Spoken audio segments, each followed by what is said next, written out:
Yo, I know I don't normally start on this screen, but I kind of forgot to pull up IDVs. My fault. Anyways, hello, everybody. This is kind of just like a sort of impromptu stream just because it has been, it has been a very busy, what the heck? They're playing Farlady? What?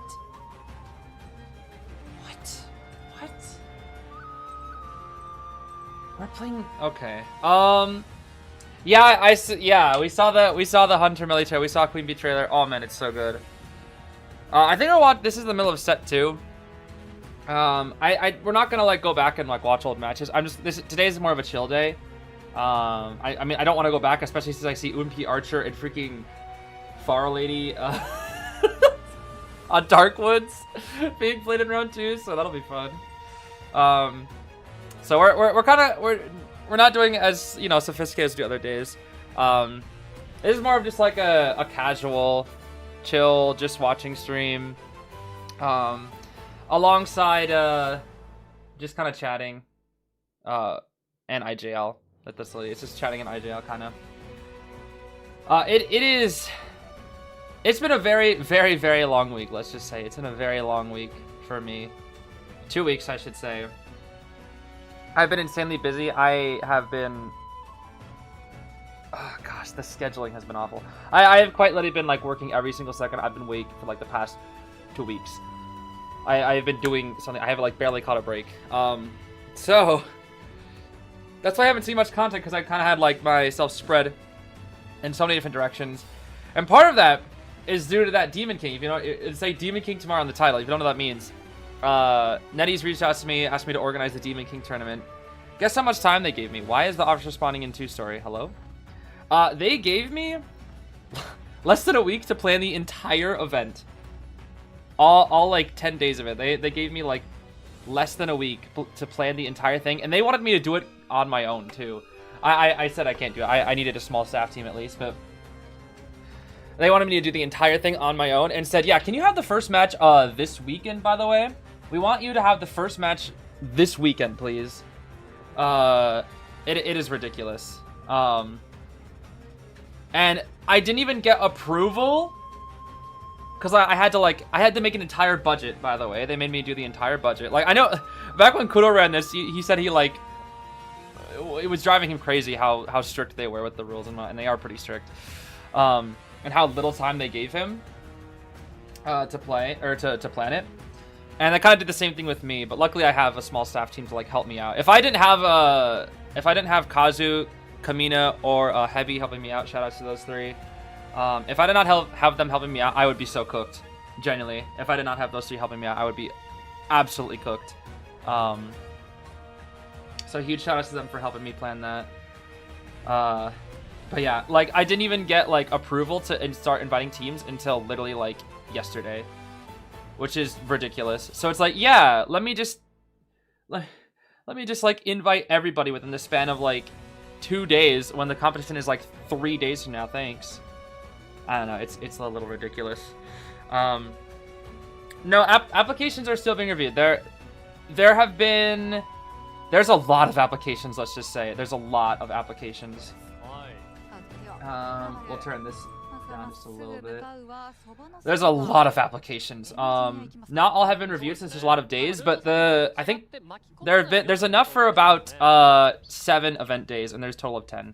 But there is a ton of applicants that we still have not reviewed. We got a lot more applicants than I thought we would. So unfortunately, not everybody's gonna be able to play. So not everybody who applied is gonna be there. But that's just kind of how it goes. We might, I don't know if we'll do a second one in the future. I don't know.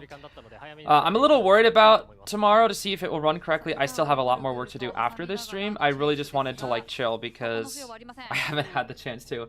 And not to mention non-IDV stuff too. I mean, oh, the Farlady body block? No way, that's so funny. I beat Tears of the Kingdom finally after like 2.5 years. I worked super hard to beat that game before the prequel game, Age of Imprisonment, came out. I started playing that. That's really fun.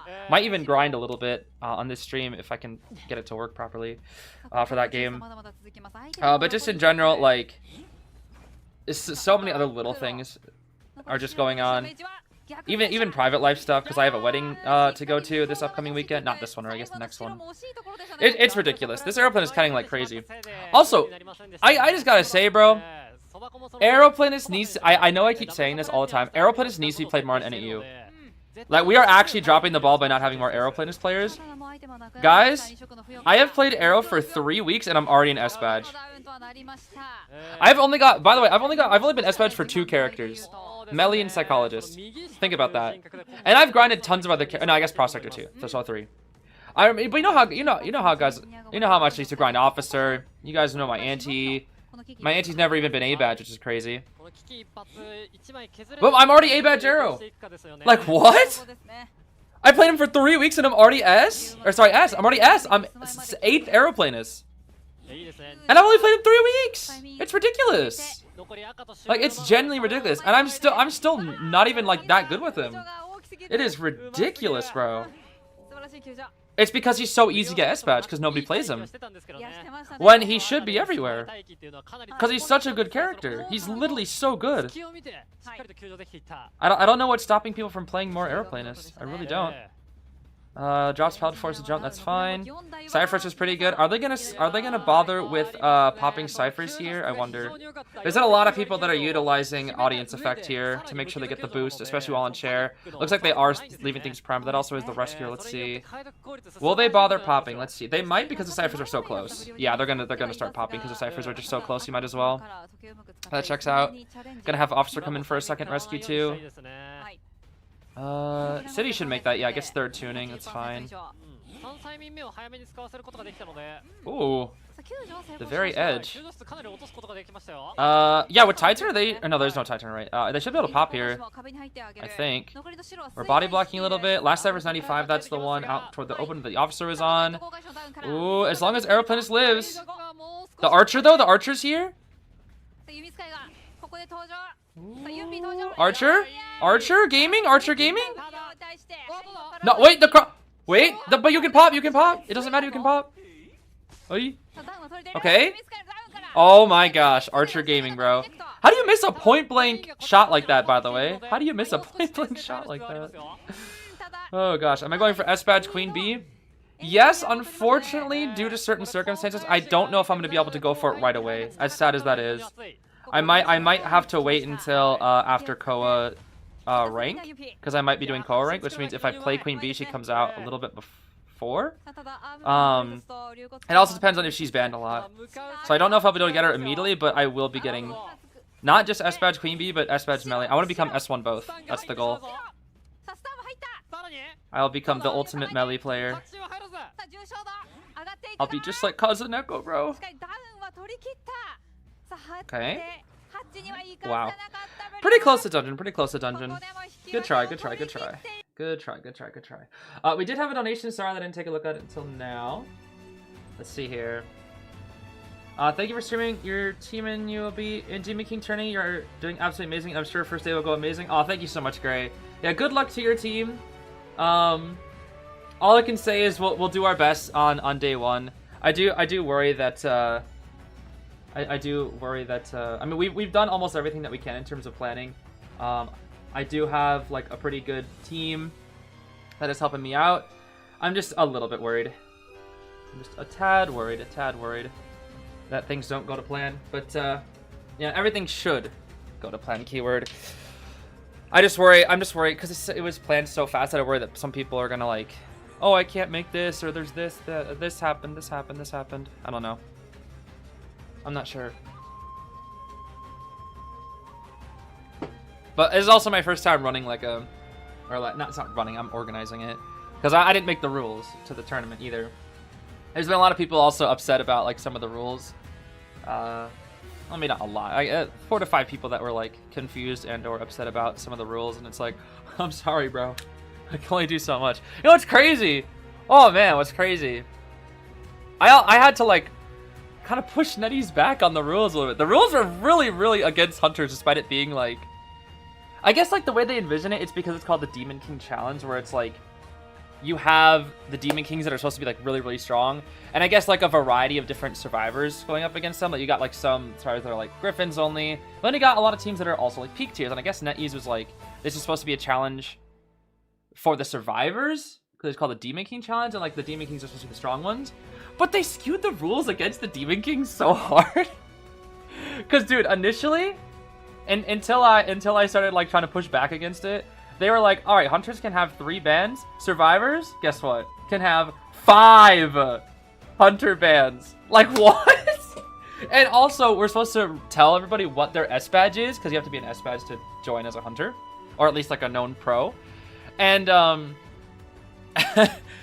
so what happens if you ban their 1 trick and then the rest of the 4? Like that, you ban the big 4 meta and then you ban their 1 trick. What then? It's like, hello? It's ridiculous, bro.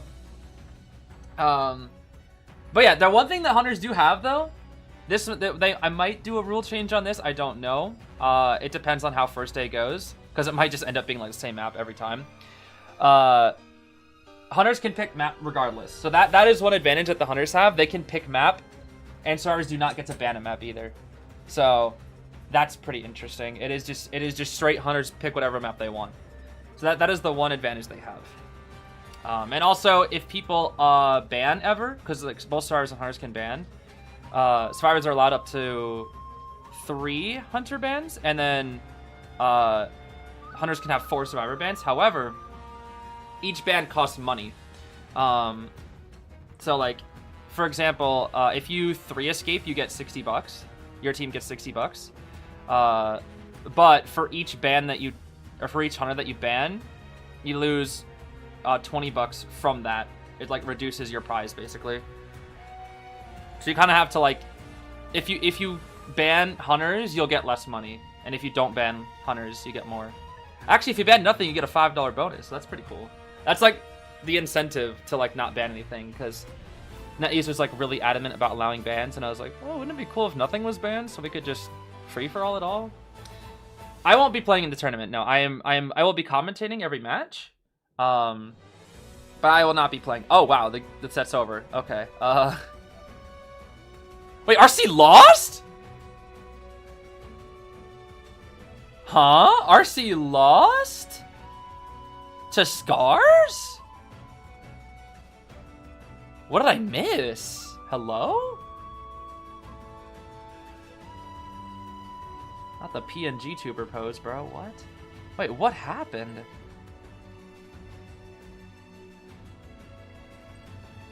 They 3 escaped Akka? Wait, what? Oh, I gotta see this match. What the heck? What tournament am I talking about? I'm talking about it's not really a... It's called it's weird because it's not really a tournament. It's more of a challenge event. But it's just easier to say Demon King tournament. Because there is no bracket, it's just randomized matchmaking. But it's a challenge that is happening. There's 10 different event days. The first 2 are Saturday and Sunday of this weekend. I will schedule the live probably after this one goes up, so that everybody knows. Yeah, it'll be live streamed here tomorrow in about, let's see, it's almost 11 o'clock for me. It's 51 for everybody, so if my math is correct, it will start in 13 hours for everybody. If you're watching right now, if you want to watch it, it'll start in 13 hours. But I'll also schedule a live for it. Wait, they let anti-mech through? That's crazy. Huh. Yeah, it'll be live here. Yeah, so I'm pretty excited for it. And then like on top of that, we got Melly's trailer, which was just absolutely beautiful, bro. I wish I could like have a little bit more time to look at it in depth, because I definitely wanted to. But it's again, I have been so insanely busy. What is it in my time? It is 1 p.m. PST. 1 p.m. PST. That is when it is. Also, shoutouts to the music that I'm playing right now. Grim Garrett, such a good theme from Age of Imprisonment. Love that game. Oh, Good attempt from the Auntie. I see the vision. I see the vision. I think she maybe could have jumped and then instant swung. Maybe? I actually don't know for sure. There's definitely a chance. What the? Okay, that was weird. How odd, how odd. Yeah, Hospital's being played just so Peddler can play on it because she's actually like decent on Hospital, which is interesting. No fly off on the Ante, huh? How interesting. Oh, very interesting. Catsiopeias with Marcy Wu profile picture. Oh my goodness. Thank you so much. Am I correct in that's Nova? I always forget everybody's ads. I won't be taking part in the Demon King Challenge, but I'm excited to watch and learn things from everyone. Make sure you take care, Mr. Zeez. Aw, thank you so much for that. For the donation and the well wishes. I appreciate that. Yeah, it'll be fun. It'll be very, very fun. And I think I'll learn a thing or two as well. I can actually give you guys a bit of a spoiler tomorrow. We have... I did special request try to get Sprinter this weekend. Unfortunately, Sprinter was busy, but Sprinter may be available to play in future weeks.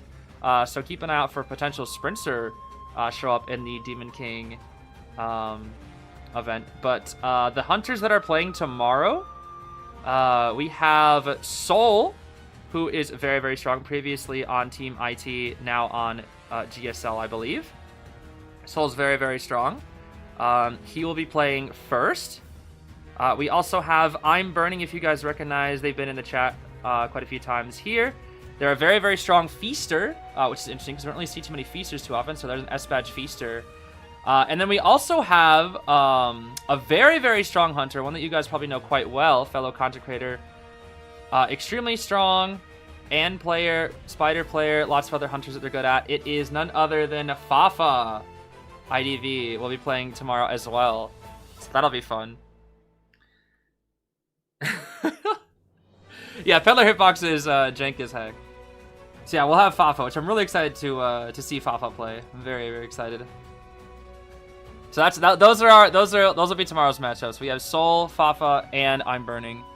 That'll be a pretty good matchup. And for survivors, I forget exactly every team, but we also have GSL, Zeus's team, bro. They're also playing tomorrow, and it is crazy that Zeus got the luck to be able to get Soul and Fafa that he has to go up against, because I know those are notoriously strong.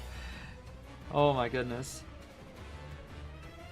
So it's just kind of funny, especially since it's awkward because Soul is also like with GSL, so it's like GSL's going against their own Hunter, which is kind of funny.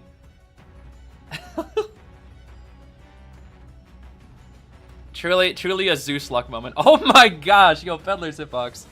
Peddler's Hitbox when she has those gems, it is ridiculous. Tadako could not dodge that, bro. That's the thing, it's like, Hunters are huge hitboxes, like, are terrifying for Officer. Like, dude, Wu-Chang White Guard hitbox? Oh, man. Or if even Feaster, like, I play First Officer into that, and I'm like, I don't want to deal with that. Predictions are up? Oh, I need to actually log into IDV. Hold up. Let me do that real quick. No, not my freaking Age of Imprisonment. Not yet. I'm gonna do that later, bro. Okay, let me... You guys can look at the antique sticker for a bit. The Sleepy Antique Dealer. You guys like Sleepy Antique Dealer? She's sleepy. Although I don't think that's actually called Sleepy. I don't know what it's called. I think they called it like Daydream or something, if I remember correctly. I'm pretty sure that's what they called this Antiquarian sticker. It's not called like Snooze. Even though it looks like she's taking a nap, it's called like Daydream or something. I guess that would be kind of... No, I don't think it's called Daydream either. What is it called? I don't know. I know the Composer one is just called No. I think that's kind of funny. Okay, let's see here.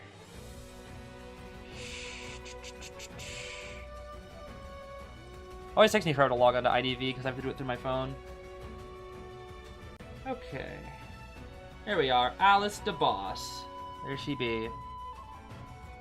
Yeah, sorry to the people joining the stream that just saw a Sleepy Antique Dealer for like a few seconds. Okay, let's say yes. Yeah, FL's been cooking. Let's cook. Let's. Yes.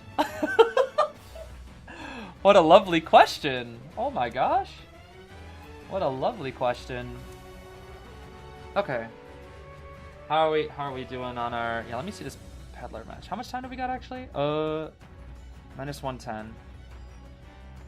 These are highlights. Okay, let me go back to 110 here. I'll just see this... I need this peddler match. Hold on. Yeah, well, if there's ever a question about Melly, I'm always going to vote towards Melly 100% of the time. Not biased, by the way. Not biased. Just objective. Okay, this was after, what, Mage rescued and Officer got, what, farmed? Okay, he got farmed. Gotcha. Bro, I don't even know if Zeus will ever do that 9 cosplay. I really don't.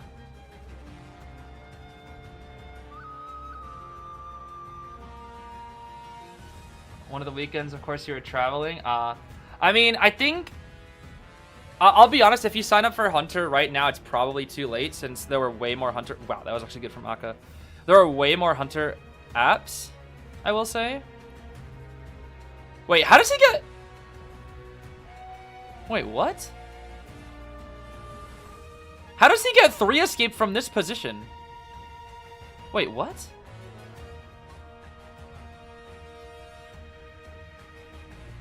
Huh? Wait, I'm confused. What?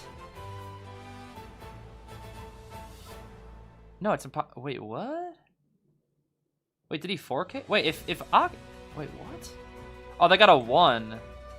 Oh, they got a 1, and then... Oh, and then they got 4 killed. Right? Oh, they got 4... Oh, I see. I thought it was a 3 escape. Okay. So it was 4 kill. Oh, they get 4 killed to Goatman. Okay, I see. Actually, I want to see the bald matchup versus Goatman. Let me see this. No, he did not get... I thought he got 3 escape. That's why I was like, what? But no, it was 4 kill, 4 escape. Or sorry, 4 kill, 3 kill, right? Yeah, because he got a 3 kill peddler, then 4 kill Goatman. That's why they lost. Because the Met got dungeon. What are your thoughts of Cowboy when he played in tournaments? Is he weak or skill-based? Cowboy is unfortunately not very good in tournaments. Which is a little interesting. I think it's just because Cowboy is just completely outclassed. Like he is the issue with Cowboy is he's not really a good harasser, because when you are playing against these characters that have 10 MS, everybody here has 10 MS, everybody's reaction time are insane, right? Oh wow, last second hit, didn't get to force a second cage. The thing about Cowboy is he's reactionary. Cowboy can only be played when you go for one tap lasso. Otherwise, he's kind of worthless as a harasser because the hunter can always just drop. When you're watching a Cowboy, if he isn't one tapping, which is like one tap refers to using lasso immediately right when the hunter picks up. The hunter should, unless they're bad, should never ever get harassed by a Cowboy. They can always just drop. It's 100% reactionary. That could have been a terror shock. Wow. I mean, that was really good from Unpi, just kind of calling out the fact that he won't get TS there, because like, why would a Goatman ever swing there? But still, quite risky. You do it against a regular hunter, not Goatman. You're absolutely cooked. I think that was definitely worth the risk reward, especially since Burio was unexpecting it and swung at it, which is like good because then he just eats a chip and then that's all you really need. So that's pretty smart actually. But yeah, if you got 10 MS, like Cowboy's just not a problem. Genuinely, just not a problem at all. Oh, yo, Umpi's harasser is so good. Expecting the excitement and then just dodging around and then trying to 180 back. Yo, Umpi might be the best harasser in the world. Oh my gosh. And he does this with like weird characters. Like characters that are considered to be very difficult to harass with, like Archer and Weeping. Like those characters are not easy to harass with if the hunter knows what they're doing. Yo, I gotta take notes from Umpi, bro. Umpi might be actually best harasser in Japan. Maybe world. Do I plan to do another just for fun tournament? Oh, you mean like just casual have fun? I mean maybe, but I didn't run that tournament. I was simply a commentator and a streamer for that tournament. That tournament was ran by Kamina. I mean, I could ask her if she would ever run one of those again, but that was not my tournament to run. Enchanted Forest tourney. Oh, I see. Yeah, I mean, that was an event. That wasn't really a tourney. That was just an event. That was also another NetEase like hosted event. Oh my gosh. Running around the gosh darn table there. He didn't really do anything. He just wasted 2 rockets. He forced excitement and he didn't take damage. Like, it's pretty good. You force out a trait without taking damage. You apply pressure to the hunter, waste some seconds. Every second this game counts. That seems really good to me. What the? He teleported. Like, trading one of your items for the hunter's trait and taking no damage for it, that is 100% worth it. 100%. Anything that applies pressure to the hunter, like, that's super good. Are they already live on the next set? I don't know. I mean, we already know this is 4 kill. I just kind of want to see the Bald matchup more than anything. And Bald dead. Okay, bye Bald. Okay, we got 1 minute, I see. Or 2 minutes or whatever. Oh, yeah, Harasser job to buy time, indeed. Indeed. But yeah, if you can force a trait out of a hunter without taking damage as a Harasser, that's really good. You take damage to do so, it's pretty tough, because a lot of the time, Harassers sometimes end up being second rescuer, and if you fail harassment, it can be tough. There are matches that, especially when I was learning Prosector, because my Prosector used to be like hot garbage. Now it's just like regular garbage. But my Prosector is like so bad. So bad. And a lot of times I would go into harass after first chair, which was fine. However, I was supposed to be next rescuer, and then I would end up getting damaged because I sucked, and I'd fail the harassment, so the chair would happen, but then it's like, uh-oh, I have to run to a cipher, which means somebody else has to get off theirs, which means now 2 people aren't decoding, and that's really bad. So it's usually, it's like, finding that harassment timing is really difficult if the rescuer has taken damage. It's not so bad if the rescuer hasn't taken damage to harass after first, but it's all just situational based. It's not so bad after a 3 cipher kite, but after a 60, it's kind of tough. Droplet. Oh my goodness, thank you so much for the $20 donation. Thank you. That's a very generous donation from you. Let's see here.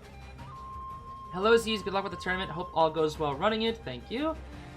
Very random question. What would be your top 3 names for a cat? A cat? That's a tough question.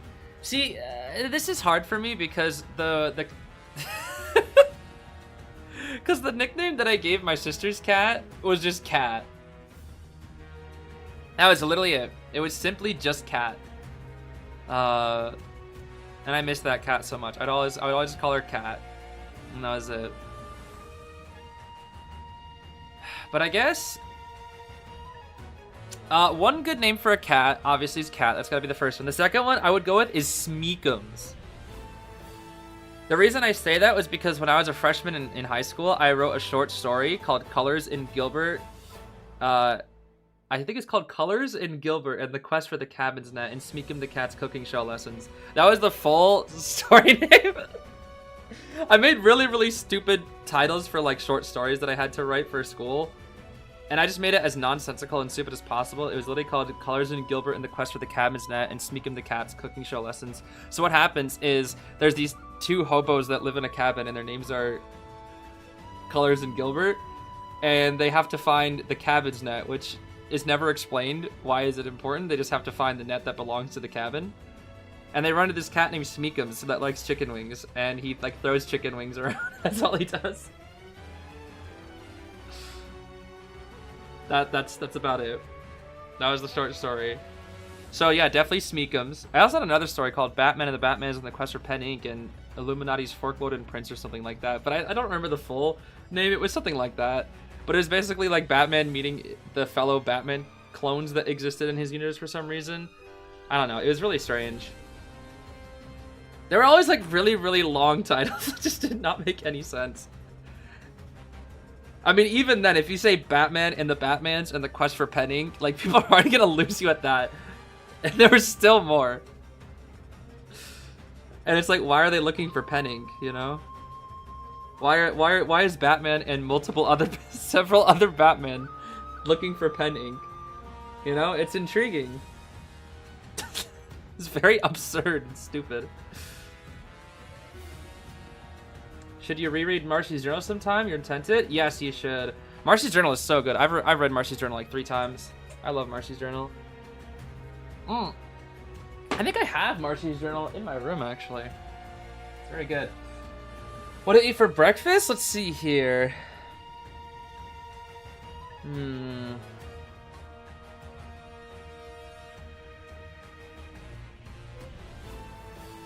trying to think. I feel like I've exhausted all my breakfast options that I've given you.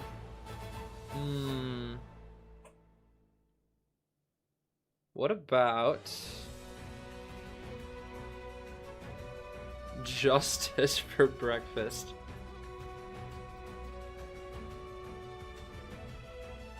Maybe like I think an omelet. Maybe not, I said eggs. How about you go for an omelet?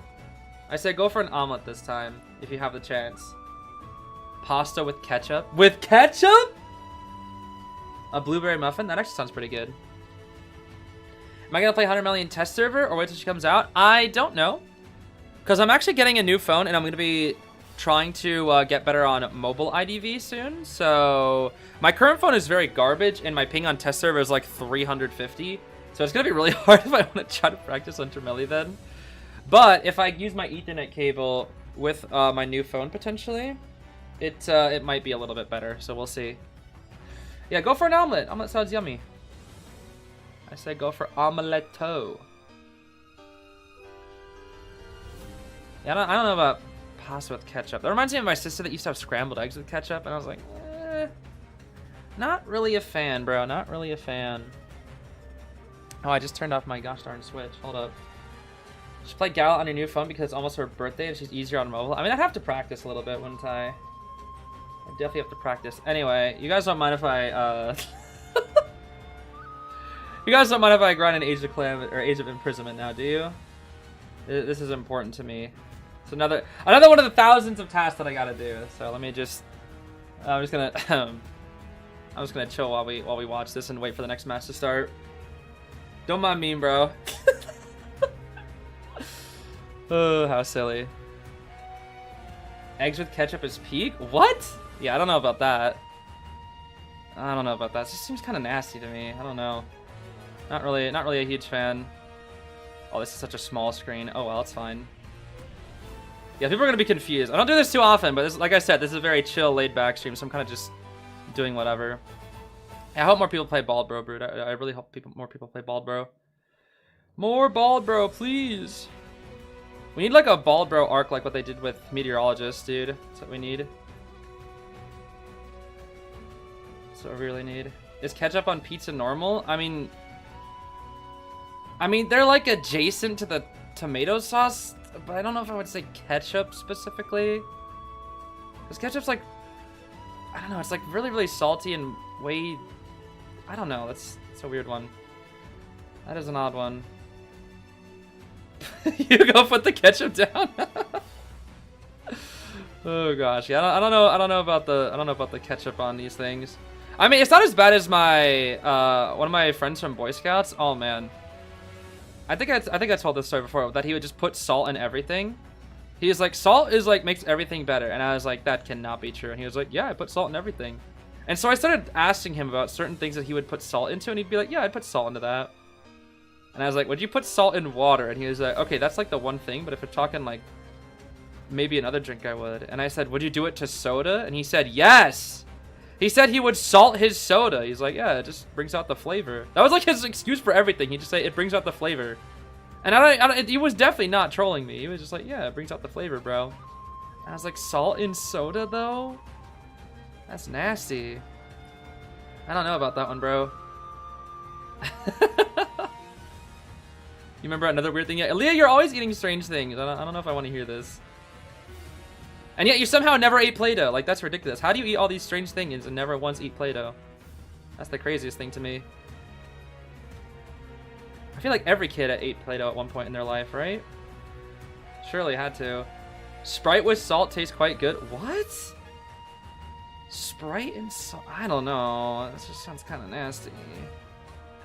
Leah's adventurous. I don't know if I would call that adventurous. Oh! No, we good. Yeah, I got... Okay, that's some efficient grinding time. I'll take that.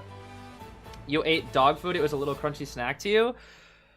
Okay, I've eaten dog food before. I feel like dog food is a little understandable. Let me see here. Let me switch this theme. Oh, this is like a little chill. We'll go with the Lulu Obsidian theme. Bro, okay, so I still have to create graphics. I still have to create graphics for for Demon King after this stream. So I'm gonna be up a little bit longer. But bro, I was thinking I was trying to think of ways to sneak in Yu-Gi-Oh references. Cause I was thinking about like, let's see, we got the 3 Demon Kings each day. I was thinking about putting the 3 Egyptian god cards. Oh, this is gonna be so bad. I was thinking about having like, trying to like sneak in Yama-Yugi in there somewhere. I was like, oh man, it's gonna be tough. I think I'll sneak in the Millennium Puzzle if nothing else. Maybe I'll be able to sneak in the Millennium Puzzle. I think it'd be really funny. I should have asked Netties to be like, hey Netties, can I not call this a Demon King tournament? Can I please call this versus the 3 Egyptian gods? Even though that wouldn't make any sense, but it's specifically just for Yu-Gi-Oh. Fafa is the Blue Eyes White Dragon. What does that make Sprinter? The Blue Eyes Ultimate Dragon? Oh, it'd be so stupid. Please make it Yu-Gi-Oh themed. I don't think I can because they would probably not like that. But I can probably sneak the Millennium Puzzle in there somehow, or maybe just like in a background graphic I might be able to. But if I actually make it like Yu-Gi-Oh themed, they'll probably be like, "Can you not put Yu-Gi-Oh on this?" Oh, it'd be so funny. Oh, I can also announce this as well because she confirmed it. Mim will be joining us for commentary on day 1 tomorrow as well. So, shout out to Mim. Drawing story about a drawing story. I'm about to do a draw my life, bro. Be silly.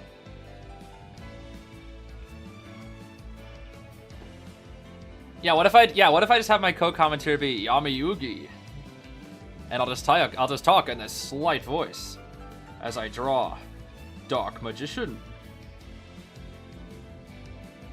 The magician. Yo, there is a magician in this game, bro. It appears the magician has used his dark magic against the hunter. That he did, Yami. That he did. Nah, bro. Oh, that'd be so bad. I thought I'd have a co-commentary and I pull out the Yami and Yugi voices. Oh, it'd be awful. Mim would never commentate with me again if I did that. I would never ever get to commentate with anybody ever again. I think the only person I can go absolutely bonkers crazy like that with is Zeus, because he kind of matches that energy. Because he would just start doing stupid voices too. That's the only person I feel like I can do it with. Anybody else, I feel like that I just really make really uncomfortable. Actually, he kind of might be okay with it, but it would probably get a little annoyed after a while. I feel like Zeus is the only one that would put up with that these shenanigans.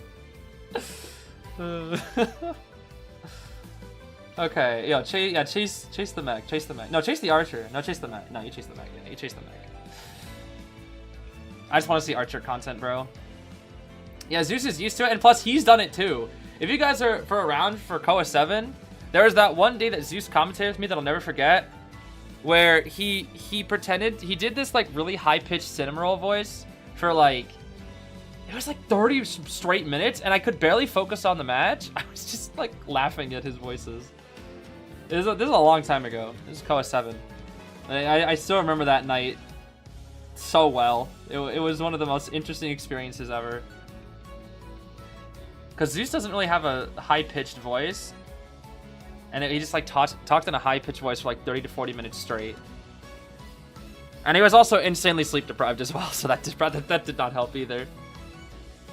But it was like, I remember seeing comments of like, I was watching the official stream, and then I came here, and now I'm going back to official stream. Because I don't know what's happening here, and I was like, you know what, that's fair. Abnormal Trump detention, mischievous addiction, wanted berserker. Oh my gosh, dude. So many things they're listing now. So many things. Struggling on mech, healing on archer, healing on officer, nothing on puppet. Interesting. Okay. Let's see what we got here. Zeus a squeaker? A squeaker? A squeaker?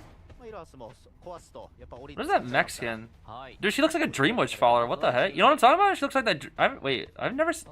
Wait, this Mexican's like never played. This literally looks like one of those Dreamwitch followers. You know what I mean? Okay, double drop. She's holding on to bot, which means she's gonna try to go for a bot body block, which I don't know if is very good versus Goatman. What the? The archer is here already? Okay, that was kind of bad. Anyway, dude, there is a freaking, hold on.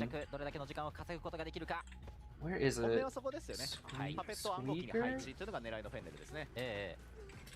I think it's, wait, are they called that from Kirby Squeak Squad? Are they called squeakers? They're really cute. Are they called a squeak? No, they are called squeakers. Oh my gosh, I gotta show you what squeakers look like. Dude, I love squeakers from Kirby Squeak Squad. I gotta show you guys what a squeaker looks like. You keep hearing Mexican? Oh yeah, when I say Mexican. It's just like just saying it so fast. Truly. Alright. Get some corrosion there. Or sorry, laceration. Corrosion is Ivy. Ow! That laceration sound effect like actually genuinely sounds painful. It really does. Oh, beautiful flywheel. Oh my gosh, that was crazy actually. Alright. He didn't even use his abnormal. Wait, the bot is... Oh, the bot's been out. Never mind. That's why she didn't bot it. Okay, I thought the bot wasn't out. Okay. Well, he has to respect the archer for a little bit. The issue is if the archer messes up at all, it's like so bad. Cat cannot mess up. Ooh, okay, that's fine. This is fine. He might just lock her off. Otherwise, the mech will heal in time. Now, why would you let that happen? Okay. Oh, wait, no, she's in cooldown now. She's in cooldown. Right. I guess you get pres for it? But look at the ciphers! And mech was able to decode with her bot that entire time. Ooh. Harassing for mech is broke, bro. Oh my gosh. Okay. Good prediction from the archer. That was a good double back. What? What? Cooked? And there's the rescue. Okay, so officer needs to... Oh. Never mind, that didn't hit the officer. Okay, that hit the mech. Alright. So we're going to chair the archer to force the officer back in, which means the mechanic is going to have to either one, finish that one cipher, or Puppet's going to have to finish the other 3 ciphers. Officer is already here for the insta-rescue? Wait a minute. Wait, if they play this right... Wait, they can't... Wait a... What? Hold on. Wait, wait! He messed up! Wait, he messed up! Wait. Hold. He has to... They have to try... Mech has struggling, right? Mech has struggling. Oh! Oh! Oh! Oh my gosh, he messed up! He messed up! He should not... He agreed to chair the archer when I think if he chaired mechanic, he was fine.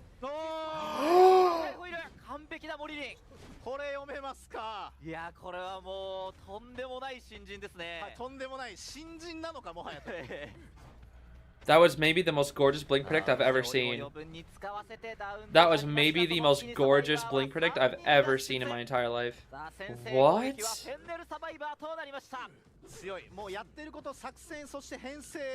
Bro, where's the Skyfall image? Where's the Skyfall image, bro? Where's no greedy? Where is no greedy, bro? Where is no greedy? Where's my no greedy Skyfall image? There it is. I knew I had it still. No greedy. Okay, so like, yeah, the mech even positioned the bot to open the gate. That's how they got out so fast. Bro, there's another example why mech broke. So like, yeah, if he just doesn't chair archer here, he ties. That's crazy. Like, I knew he knew, like, the ciphers were definitely enough. Like, I guess his thought was like, if I chair the archer here, they can't pop yet. But look at it. You have 3 ciphers left. You know the officer is here. Because you have tinnitus, so you know that you see him too. Yeah, there's no... And even then, you just drop the archer there. And the thing is, even if archer... I guess it is a little tough as... No, I think I know why he chaired the archer. Because wasn't the archer about to self-heal? No, she wasn't. No, she was only at 25. 45. I guess she would have had to run in, but then he could have came in, dropped, picked... Ooh, that's actually tough now I think about it. Because she would have self-healed, right? And then harass at the final arrow. But then you just swap excitement. No, you just swap excitement. What? No, just swap excitement. Nah, you had a tie. Harasser just didn't recognize what position he was in. You had a tie, just swap excitement. Yeah, what the heck? That's it. Yeah, you literally just swap excitement. That solves all your problems. Like, yeah, you probably don't win the match, but you tie. That's better than 3 escape. I think, yeah, Harasser just had to cut his losses here. Because, like, the officer's gonna, like, even if like, he's like, okay, well, Archer's gonna self-heal, but the officer's gonna insta-rescue, so, like, it's still in the same situation. Yeah, and he didn't get to use abnormal at all. I mean, that was just FL's really good positioning as well. I gotta see that blink again, that blink predict, though. Hold on, I gotta, like, hear that, too. Let me see here. Let me do the thing first. Mech failed to escape, even though she did goaded. Let me see. Yeah, where was that blink? So, let me see this. I want to see this in slow motion, because I have the reaction time of maybe George's bot, or the bot George. Let me see this. So, I want to see when he trait swaps, because typically, this is a very easy blink predict. So, when hunters swap to blink, after, like, if they swap to blink, right? For example, like a Dream Witch. It's usually a little easier to predict because it's kind of hard to do swap, blink, swing, and actually use blink all within a very short amount of time. Because it does give the server a little bit more time to react, especially if you trump card a little bit early. But, you know, good hunters obviously can do it very, very fast, but there's also a smaller window. So, look at this. It is right here. Look at this.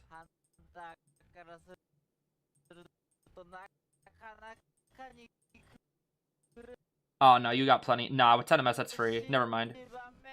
Look at Mech's perspective and listen to the sound. With 10 MS, that's free. No, with 10 MS, even I could get that. The more I look at it. His body language gave it away. Look at Mech's perspective in the bottom left. Nah, that's super. Nah, okay. I that looked really good, but when I watched that back, yeah, that's actually like very obvious. Not to denounce the play, that's still really good, but like even that would be flowing through my mind as like a what, low high level player, like not a top player. This is just another perfect example of like how you can predict blink with flywheel. Is because why is the Goatman moving? First off, why is the Goatman moving back? Why is he walking toward the pallet? I hear the trump card sound, and she's already pressed flywheel. Like the second she heard trump card, the second she saw the Goatman start swinging, she flywheels. And the thing is, even if it's a bait, she still makes it to the pallet. So that's a very safe flywheel. And very good. That was really good from the mech. That was really good. Good game, good game, good game. Also, we had, sorry that I just now saw it, Pomato. Thank you so much. I remember you donated in the past, but thank you so much for the 20 gifted memberships as well. That is so very generous of you, Pomato13. I do appreciate it there. Sorry that I just now got to that now. But yeah, that was a good blink predict. Very good blink predict. But you can do the same in your matches, everybody. Whenever you see a hunter that shows the body language of a blink, it's a little hard to read until you start seeing it. But you know, I've talked about blink predicting before, and how risky it can be if you like do a vault back blink through. Usually using an item to predict blink is much more consistent. So yeah. I would go for that most of the time, in terms of like looking at what the hunter is using, blink or something like that. Yo, I suck. What the heck? Boop. Boop. Thank you, Ilyana, for the 5 gifted as well. Thank you so much. And Droplet got one. That's actually kind of funny. This thing. I also made a donation earlier. How funny. Yeah, bro. This might be Wavecoon, actually. This might actually be Wavecoon that I'm fighting right now. That was the bad one. It's fine. I get to play as Calamo. He's a little guy. He's a little leaf guy. This game is really fun. I've been streaming it on my other channel if you're interested in watching. Wait, they're selecting characters already? Oh, dang, now it has Orpheus! Hold up. Wait, we're playing Orphe? Ooh. Wait a minute. Why am I beating Wavecoon up? Well, my fault, Wavecoon. My fault. We got Orphe Patty. Okay, this will be fun. And Charles Gaming. Okay, I like this comp. Orph, Charles, Patty, Prop. These are some pretty fun survivors. No mech, no bald bro either. They're banning bald bro, dude. We're actually banning bald bro unironically. Who knows? Who knows, bro? Who knows? Also, speaking of like good music that I was talking about earlier, dude, I did the Halloween event. Oh man, I did the Halloween event like 2 hours before it went away. It was pretty good. I had a fun time with it. Rest in peace, me, the main character, me, everybody's favorite guy, me. Bro's been through it. Bro is actually going through it. That main character from the Halloween events, like, if you guys have been actually reading the lore of the Halloween events, it's the same guy is like getting caught up in these things so many times. It's so funny. But the music, bro, in the Halloween event on like the final day, oh, it was so good. What choice did I choose at the end? I chose, well, I chose all of them on different accounts for the content, so I got the full story. But if you're asking what I chose for my first playthrough, it was, I stayed back to help Finn, and I let the stars embrace. That was my ending that I took. Because like Finn was so nice in that event, bro. Finn was so nice. If you guys didn't read the Halloween event, basically like there's like a whole stuff that's going down, and you have to like run away from these zombies, and you're trying to like escape the world of the dead, basically. And then Finn, fire investigator, he was supposed to escape with you, but he like sacrifices himself to save you. And then you can choose to leave without him, which is like the non-canon ending because it literally like forces you to go back and save him. Or you can like, you can choose to not return and save or stay by him and perform magic with him and whatnot to help him out. Yeah, Lumina, that was his name, Lumina, in the event. You can go back into... yeah, if you, it was weird. Normally in, these IDV events, like, if there are multiple endings, you can only get one, usually. The summer event from last year, for some reason, or sorry, 2 years ago now, not the Joseph one, but the Priestess one, for some reason, you could get all 3 endings in that one, just whenever you wanted. But usually you can only get one ending. This ending was weird because there were 2 different true endings, I guess, and there was one like bad ending. The bad ending was like if you left Finn, and for some reason it would just let you replay it, like the ending segment, if you left Finn, and then you could choose between the other 2 endings. But if you chose one of the other 2 endings, you would not be able to see the other 2. So it's kind of weird. Anyway, Peddler Gaming, everybody got healing. Tide Novelist, Tide Arrow, Flywheel Enchantress, Tide... 3 Tide Turners, wow. Okay. They probably have this many because of, they want a 3 escape, I guess. But that also means they're quite confident. 3 straight Tide Turners, everybody borrowed. Huh. Hello, Kazuneko #1 fan. Hello, hello. Good to see you, even though Kazuneko is not playing right now. I haven't seen Zeta in a minute, honestly. I kind of hope they play tomorrow. I do kind of hope they'll play tomorrow. We'll see. You could have gone back to save Lumina. Yes, you could have. So at the end of the event, for some reason, it like whenever you if you sacrifice Lumina, there would be an option for you to talk to Composer again, and for some reason that would prompt like the endgame dialogue again for you to actually go back and save him. And then if you do stick with him, there are two other choices. There's like, let the stars embrace you, or let the stars burn the world, or something like that. Those are the two options. And if you chose one of those two, it would be like the end. That if you chose one of those two, you can not go back and experience the other one. You'd have to like literally open up a new account, which is what I did. Okay. Oh, okay. Hey, he had nothing. He had nothing. No flywheel, no nothing. Oh wait, the patty though. The patty. Ah, she's not there in time. I think she could have made it there. I think if she was there 1 second earlier, she could have got something there. But I don't really know what Prof would have been able to do without a flywheel. We're gonna go for Cypher Suck. There we go. I think Peddler still needs some adjustments on her selection. I feel like Peddler's like selection of what she wants to select with her suck, I feel like that needs like some optimizations, because I feel like it always selects the wrong thing that I'm aiming for. Yo, whoa, chill. Careful. Was she? Oh, I think, was she using the tram to her advantage there? I wonder if Pipicho was trying to like make it so the novice can't swap by staying in the range of the tram, just for a little bit.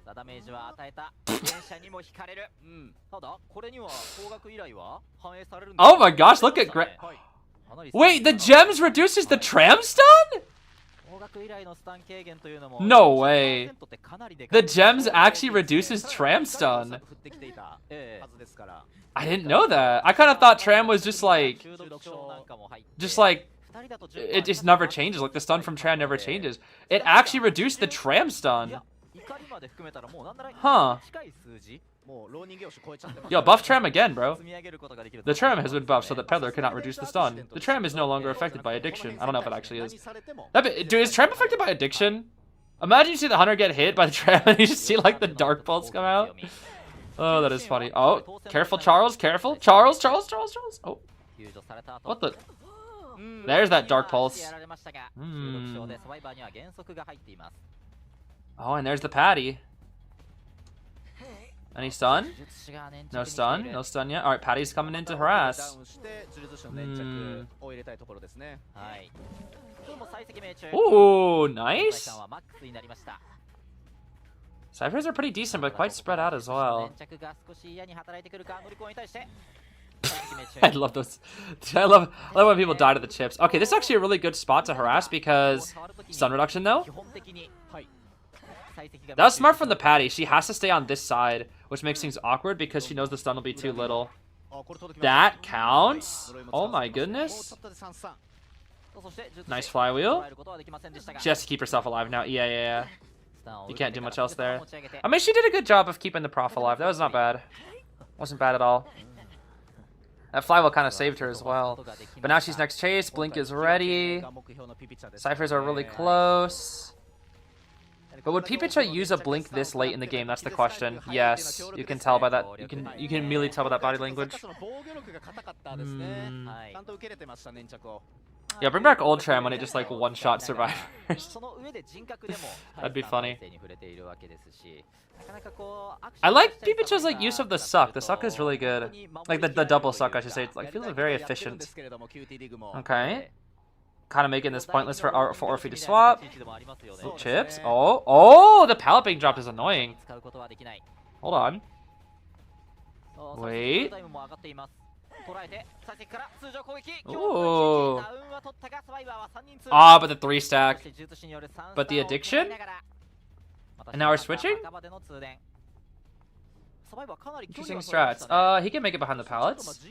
We'll vine all the way over here. We have no blink. Endgame. This should be a tie. This should be an easy tie. Oh, the suck cancel. That's pretty good. And the pallet stays there. Yeah, the pallets are all there too. He doesn't want to go inside because he knows. Yeah, he knows the suck will happen. But yeah, you're kind of cooked there. Not much you can do without flywheel. All right, that's a tie. That's a tie. I notice how Aeroplanist also used a couple jetpacks for the Cypher Rush. That's interesting. Interesting.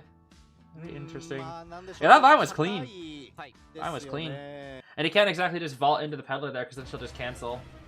She'll just insta-cancel the vine and then just swing at you.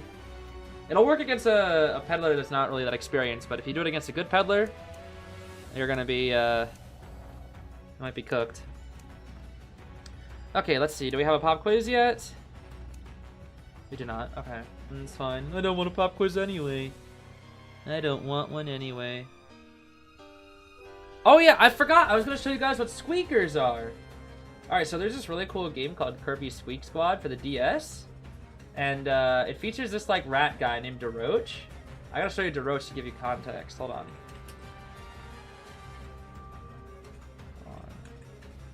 He's a pretty cool like rat. He's like a magician rat kind of thing. He's like a magician thief rat thing, and he's pretty cool. This is new render. He got a new render for the new Kirby game coming out like in 13 days. Which I'm gonna play on my channel as well, my main channel, if you guys are interested. He's pretty cool. Face reveal? Yeah, this is me, guys. Just nah, this guy's way too cool to be me. I'm not cool enough to be DeRoach. And he has minions called the Squeak Squad. And you know what the bottom line minions look like? They that's DeRoach again. No, they look like this, and they're called squeakers.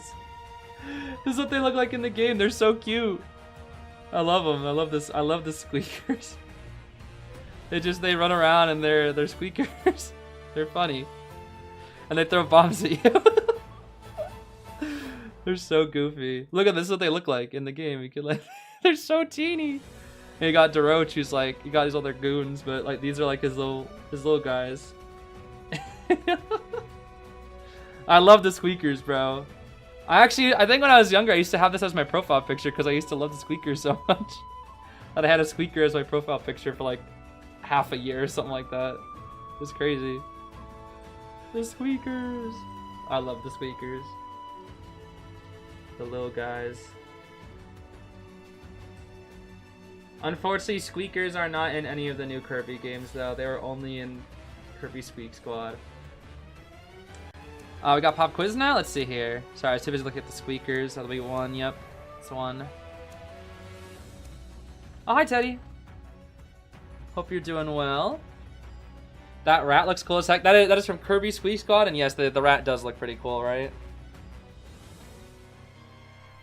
Yeah, I was talking about that on my main channel the other day. Actually, just yesterday, I was playing Age of Imprisonment. Speaking of, oh my gosh, gotta get back to it. Dude, YouTube?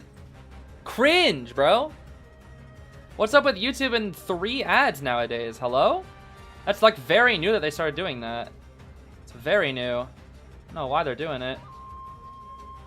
Because this is not, they haven't done that like forever. That's like not a thing that they've used to do. And now it's like, ever since 2 days ago, I'm starting to get 3 ads. It's awful. Campaign to bring the squeakers to Mario Kart World? Why Mario Kart?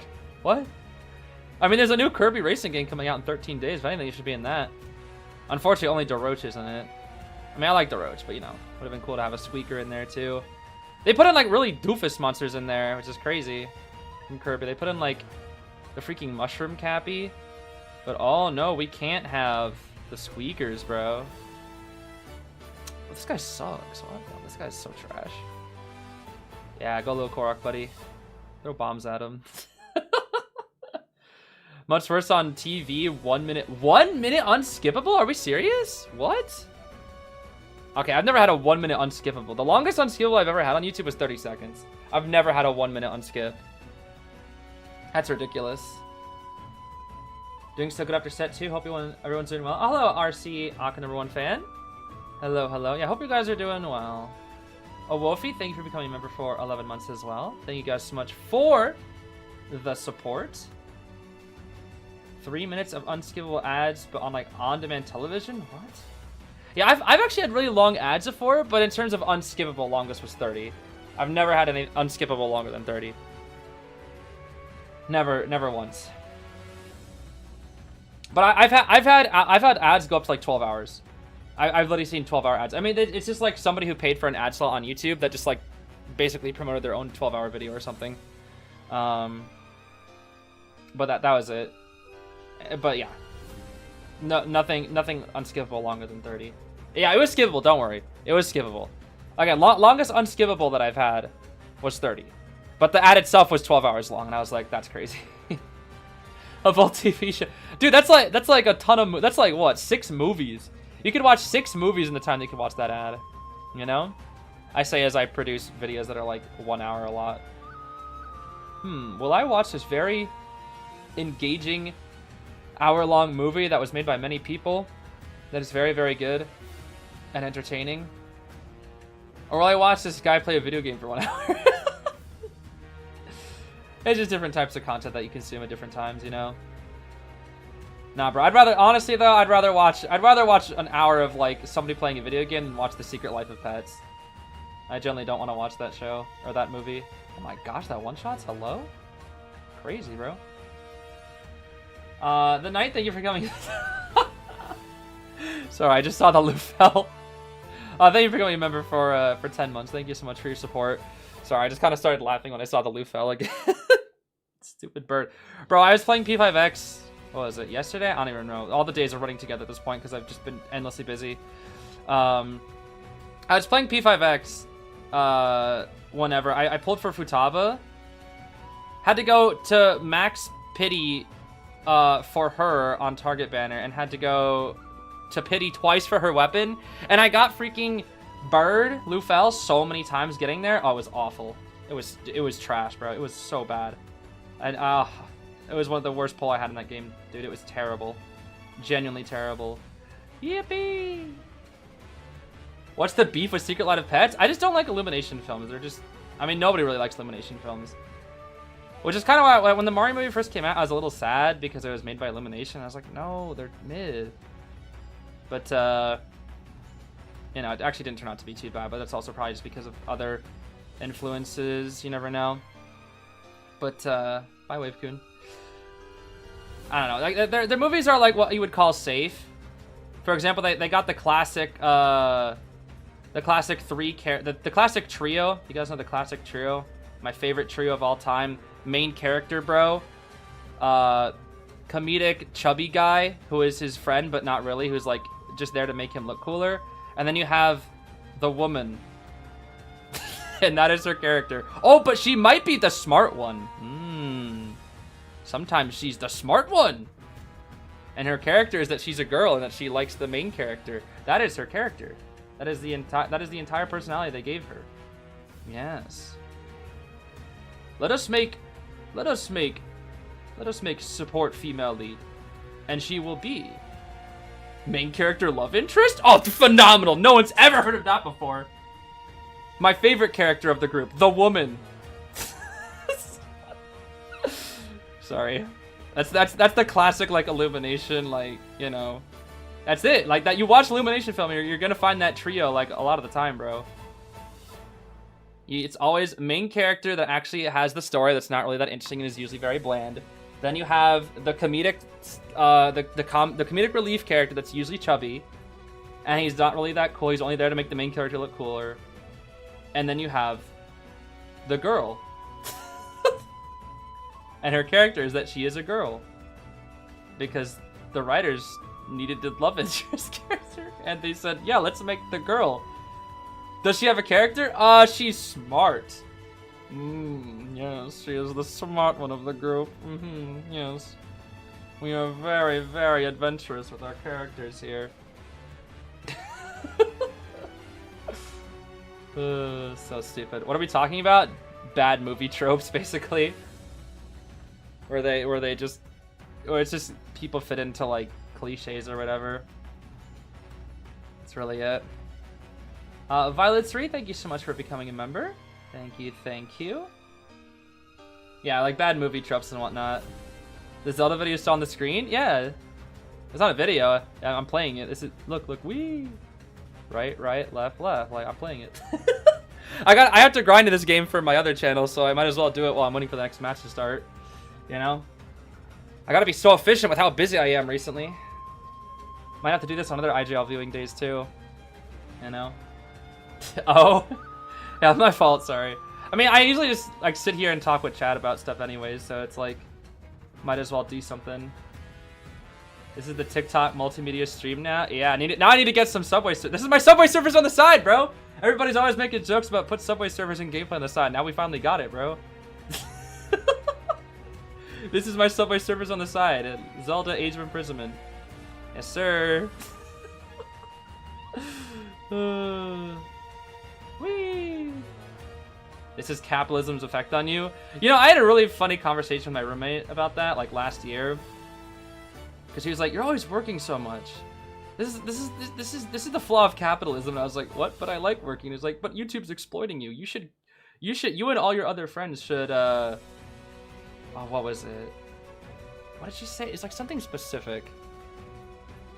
I forget. They're like, "You should form like a YouTube union," and I was like, "I don't know if that's possible." I guess it is possible for certain creators, but like, for like how IDVU specifically works, it would be tricky, I feel like. But okay, I like working because my job is like, it's fun, to be fair. Like not many people can say they are a content creator as like their main job. So that definitely does help. But at the same time, I also do work very, very, very long hours. So it is just something that I like to do. Some people are very chill and some are ambitious. For example, I always talk about my idol, Masahiro Sakurai, the game developer of Super Smash Bros. And Kirby and lots of other games. And he's like an insanely hard worker, probably a workaholic too. But like, it just, the way that he talks about, I guess the way that he performs his work and a lot of other things is very inspiring to me. And I guess I just kind of want to be like him, I guess you could say, where it's like, you know, I feel like there's like, obviously YouTube kind of exploits passionate creators because of like how it's a monopoly and there's not really not many other services that provide, you know, being able to stream your content that you create to people in this way with VODs and all that stuff. Like, it's just, everybody uses YouTube, right? Everybody uses YouTube. So it's kind of a monopoly. There's not really many other like competition, and competition breeds innovation. So when there's no competition, people stagnate. So that's kind of what YouTube's doing right now. That's why they're like trying to push 3 ads and whatnot, because there's very little competition for YouTube. So they haven't, without any competition, there's no outside of like, I mean, TikTok and Twitch like are competition, you could say, but not really for video streaming, right? Because TikTok, it's like shorts, Twitch is streams, YouTube has all 3, but is usually there for, you know, videos. Most people go on YouTube to watch videos. Streaming, I would say, is second, and then shorts is like third. Especially since shorts algorithm is weird. I was talking with Schmitty about this just the other day, about how you can be an insanely good shorts creator, but that doesn't necessarily translate into being a good content creator. Because there are content creators out there with like 3-4 million subscribers thanks to shorts, but you look at their actual videos that aren't shorts and they barely have any views. They have like maybe 90K, which is a lot. That's very little for like somebody with 4 million subscribers, you know? Like, that's very, very bad views. If you have a 400, or if you have 4 million subscribers and like your average views are like 100K, that's pretty bad. Maybe not. I guess I can't say bad. I guess it depends on the creator, what you're doing, how long you've been a creator. But this was a creator that's only been making content for like 2 years, so that's actually pretty bad if you've only been making content for 2 years. Using this live as background noise for you to fall asleep. Well, hope not me reading out that comment didn't make it like weird for you now. Now it's like, oh my gosh, he read my comment, and now I'm self-aware. It's like I'm talking directly to you, and now I'm keeping you awake by making your mind think about what I'm saying right now and not actually trying to sleep. I'm gonna shut up now so you can go to sleep. My fault. Hasha opera singer. Let's see here. This is an interesting spawn setup because they're basically telling Hasha you have to chase the meteor, right? There's no way you chase Patient too, because then he just goes to Ada. Ada gives him speed boost, and if you start chasing Ada after too long, it's gonna be a forever kite. She also has Coaster to work with. I think you just chase Meteor here every time. Especially if it's nerfed Meteor, so she's not as strong at 4th. But if she has Knee Jerk, it might be a little tricky. DaCosta! And it brought the words, probably Moonlit River Park. Something knows something. I only can read Hiragana, bro. Flywheel Tide Meteor. Tide borrowed Patient. Tide borrowed Merc. Borrowed Knee Jerk Ada. Everybody with healing. Warp Trump Detention. Destructiveness. Not Rage. What the heck? Destructiveness. Wanted Berserker. Wanted. And Warp Opera. Interesting. I guess that checks out if you're chasing... Yeah, you're definitely chasing Meteor then. You're 100% chasing Meteor. Yes. Today we'll be chasing the Wendy. Ah, I want to point something out if I can remember at the end of this match. We'll see if it's utilized here. It doesn't really seem like it is being utilized here, but we'll see. Freerin! Go, Freerin, go! She's taking a hit, I think. Oh?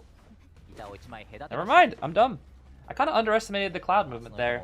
If Hato was at first, he was definitely taking a hit. Alright. Kakaki Key? Ah, that's a hit.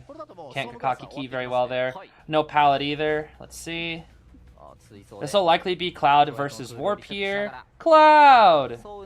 Cloud? Cloud Gaming. That's all bottle too. Ooh, that is all bottle. Okay. We got one more pallet. Oh, the blink predict, but it didn't work. Ah, what a shame. What a shame. Hash doesn't have blink. Tough.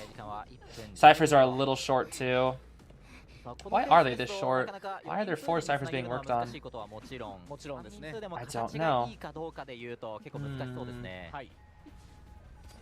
Okay, nice hook from the patient. Mr. Emile. Mr. Oatmeal. Careful now. Don't wait too long now, buddy. He's really trying to stall this rescue. He's doing a good job of it too. Giving the meter no rebound though, but that's just fine as long as he doesn't get TS. Okay, that's a very late rescue. He'll run to here. Okay, I mean, Hasha just wanted to burn an item. I think that's fine. Especially, you can afford to do that, to burn an item, because you have warp. So if you want no rebound, you can warp here, but you probably won't, because the meter has no items. And you can just hold your trait. No reason to use warp here. Because you're Sangria. Slow Hunter would have had to use warp there. Oatmeal? Yeah, I've called him Oatmeal before. I mean, it's like Emile, Oatmeal. Sounds close enough, right? Ah, look at that. They're gonna go for an audience effect play here. That's why they got the Cypher prod. They want that audience effect boost. You guys know what's so funny about audience effect? It's a 12% boost when somebody's on chair for every server that has it. If you think about it, that is literally better postman letter. Because if you make use of the full time on chair, it is literally a better postman letter. Isn't that funny? Isn't that just kind of funny? I think that's kind of funny.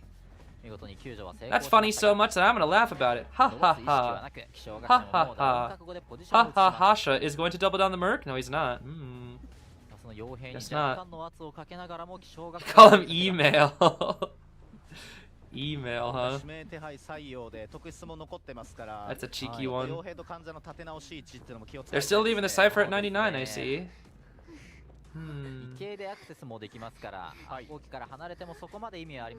IJL streamer, I only talk as Yami Yugi the whole time. Bro, people would click off and actually so fast. They would click off so fast. They'd be like, oh, this is kind of funny. And then it would just keep going and going and going. And they're like, all right, we're good. We've heard enough. I've heard enough. Hasha can actually 4K this. They're about 100%, 90% behind on ciphers. And they're starting a new one. Yeah, this is probably a loss for QTD. This should be a 4-kill.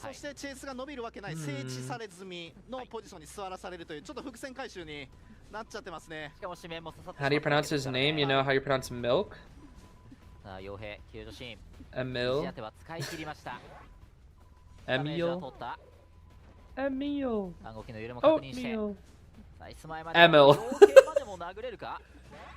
You could be like those guys that pronounce the word milk as malk. Does anybody pronounce it malk? Malk and eggs? I'm about to go to the grocery store and get some milk and eggs. I've never met a person that actually says egg, though. I say egg ironically because I think it sounds funny. But I don't think I've ever met a person that actually says egg, or like egg. I just call it egg.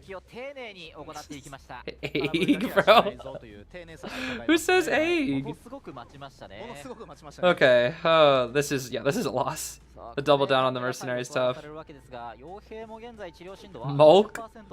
It's like saying mulch. It's like saying mulch. That's so stupid. No, I've met people that said Malk before. One of my friends in Boy Scouts called it Malk, and we always made fun of it. You want some milk with that? That'd be so stupid. Pass the milk.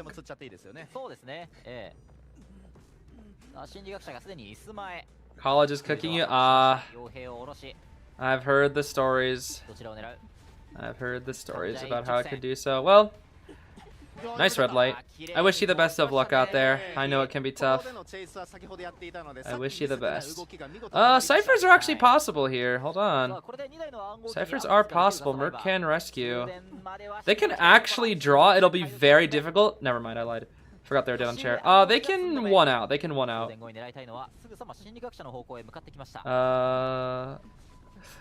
This is a good idea. This is a good idea. So what Ada's doing here is giving... She wanted to get hit there to give Mercenary more time to get to the gate. That's what her plan was.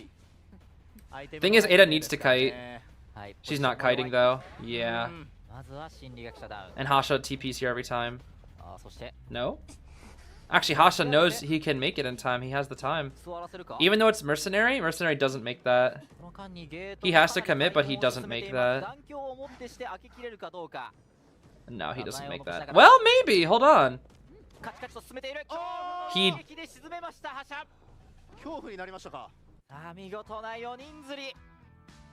terror shocked himself on the gate. Do you have any lower spine exercises because my spine hurts? Not necessarily, though. I do know I think there are some like core rotations that you can look up. I don't know any off the top of my head, but I think there are some like core rotations that you can do where you kind of like roll your torso around, I think. Whenever I need like specific stretches or exercises, I usually just look them up. I'm not really the best person to ask, though. My workouts aren't exactly anything super intensive. I'm much more of a light cardio kind of person. I don't really do anything super. No, I'm not a fitness. I don't know anything special about fitness. Trust me. I just know like. I just know basic health, I guess. I don't know. I don't know anything like that's good for specific areas or anything. Zeus, that'd be a quite better question for Zeus. I feel like Zeus would know a lot more about that.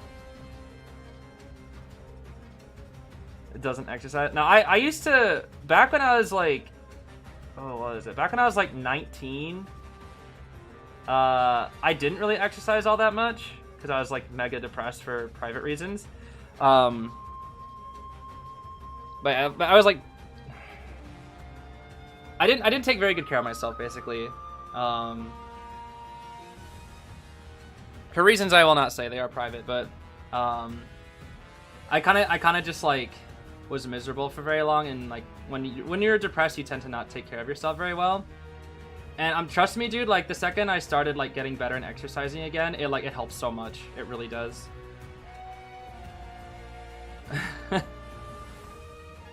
Depression. Well, okay, there was a specific reason. I'm not gonna say it, but there was a specific reason as to why I was so sad. But it's private. No, this is a while ago. This is a very long time ago. But you know, it's like you start taking better care of yourself, and you really see like why people always say how important it is to take care of yourself. Whether that be diet or exercise or just other general health things. The biggest thing that I still struggle with nowadays in terms of my health is sleep. That is the thing that I'm the worst at. I'm very bad at getting a good night's sleep. I also like sort of have like insomnia issues, but it's like inconsistent.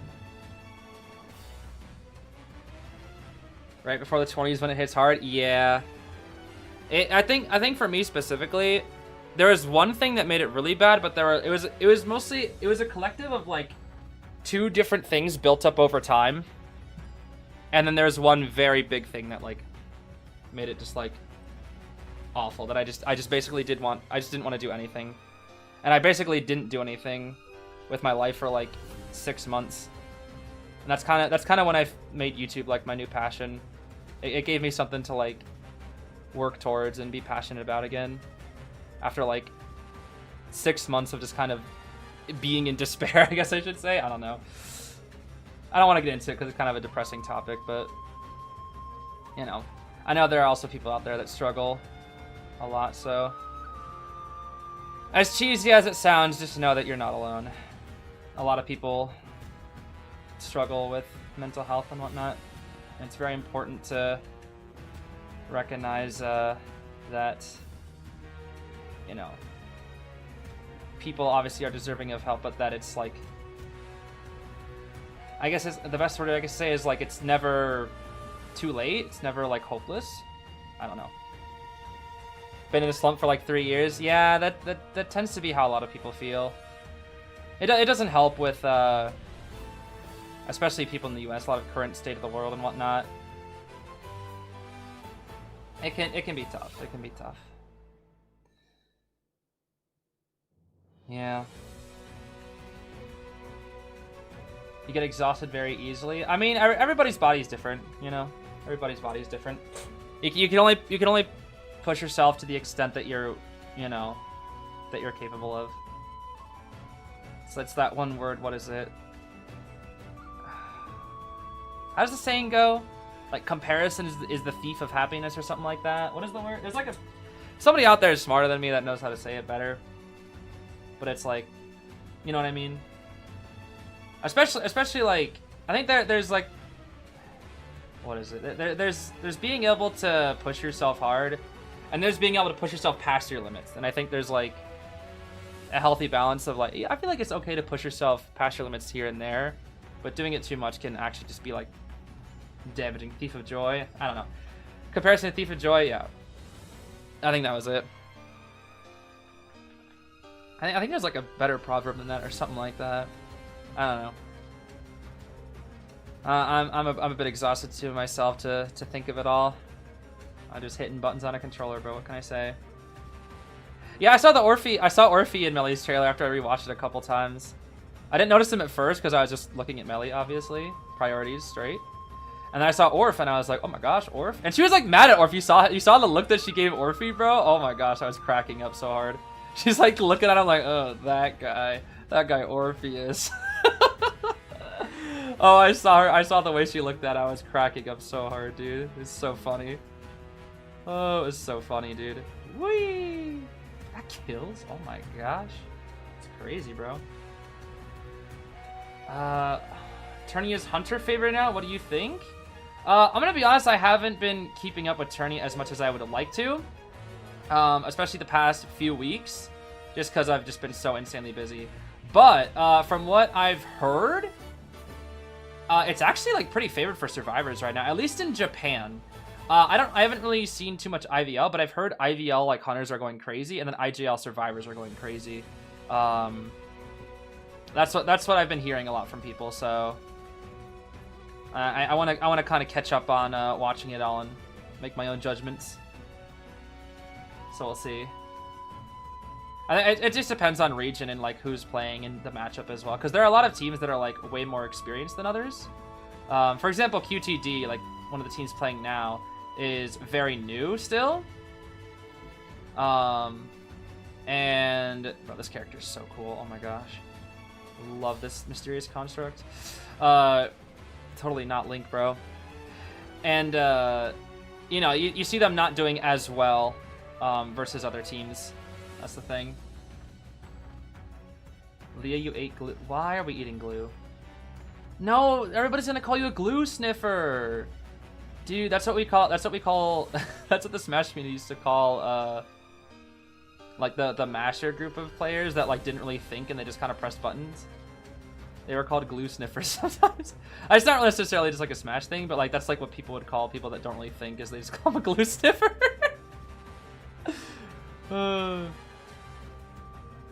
You know, when I'm gonna play my Night Watch and be like, yo, I'm a glue sniffer, bro, because it's so easy. I'm gonna play my glue sniffer character real quick. Oh, it's so funny. Oh, you ate hair gel? What? I don't know about that. Speaking of hair gel, look who's here, Bald Bro. Oh gosh. #1 Baldy, Mr. Efren. Let me swap this here. I keep forgetting to do that. Is the audio good, by the way? Oh, it's good. Yeah, it's good. Can you 1v1 me one day? Question mark. Maybe. I haven't done 1v1s with you as in forever, but maybe when I try hard hunter again, we could. My goal is after co-rank, I'm gonna try hard hunter for Queen Bee. So that'll probably be sometime in January, I'm guessing, maybe February. We'll start try harding hunter again, hopefully with Queen Bee as the new main.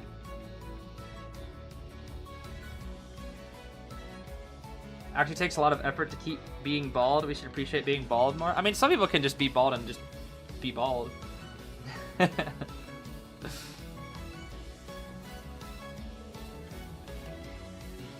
Send positive energies. We see Low Girl, Bald Bro, Melly, and Chi.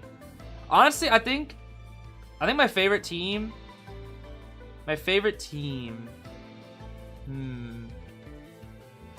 Honestly, if I ever saw a team that was Melly, Frederick, Chi,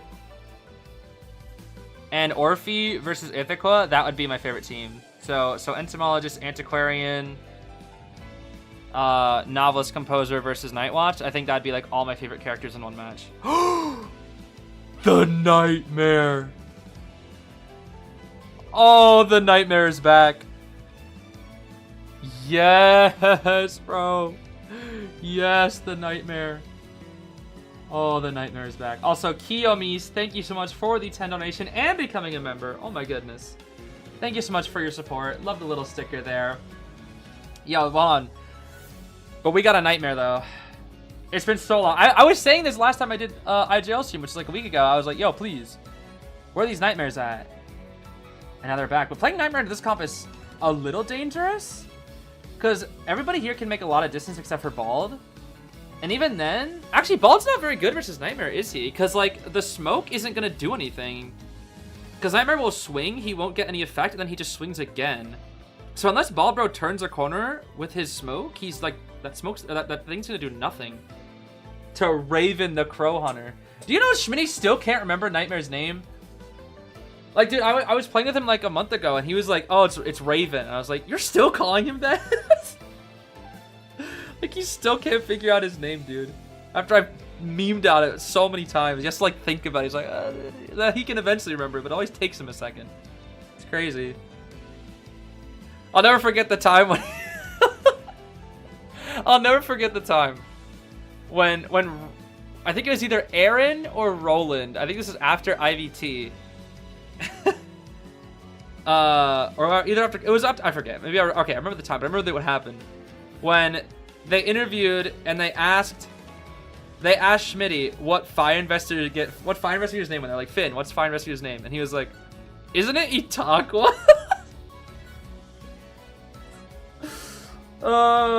It's the funniest thing ever, dude. I love the fact that like so many comp players just don't know anything about the game's lore. Oh, it is so funny, dude. It's like, isn't Itaqua? Yeah, Itaqua, bro. It's not like that's Nightwatch. Oh, it is so funny, bro. Like, how do you mix up Nightwatch's name? Which is not even like the real way to pronounce it. I thought it was Itaqua for the longest time because they pronounce it as Itaka in Japanese, but it's Ithaca actually. Why is this Finn so slow? Hello? Ooh, that was scary. I think that, okay, the Finn looks slow, but actually it's just because of the Nightmare speed boost. Because of poaching plus hunters for 21%. That's why he's so slow looking. I mean, the kite's good so far. He's chasing a full kite Finn as a Nightmare. That's kind of bad. That is kind of bad. Warp is almost ready. He's literally just pallet spamming. That's crazy. He's literally just pallet spamming. Flywheel here. No flywheel. Okay, he'll just run back toward his ball eventually, maybe. He doesn't have claw right now, so he can't warp. That's actually really bad for him. He can't warp until he gets claw. Oh! Flywheel. There we go. Oh! You greedy, greedy boy. You greedy Finn. How greedy. That's a pretty good kite, though. Pretty good kite. I mean, that's the trickiness that comes with warp, especially with Nightmare. It's just because of how fast it can happen. Bald Bro, switch up the chair. Let's go. Aeroplanist, you got this, buddy. Gonna try to stall out a little bit longer.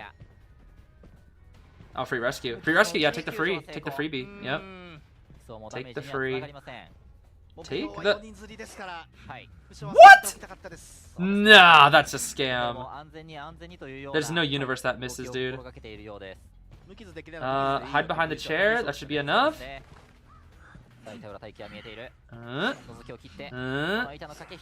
Scary. Scary.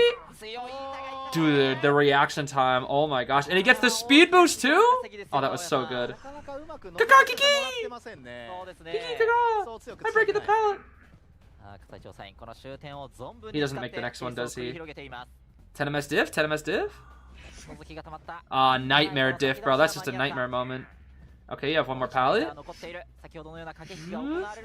Okay, he couldn't get it that time. That was an insane rebound, though.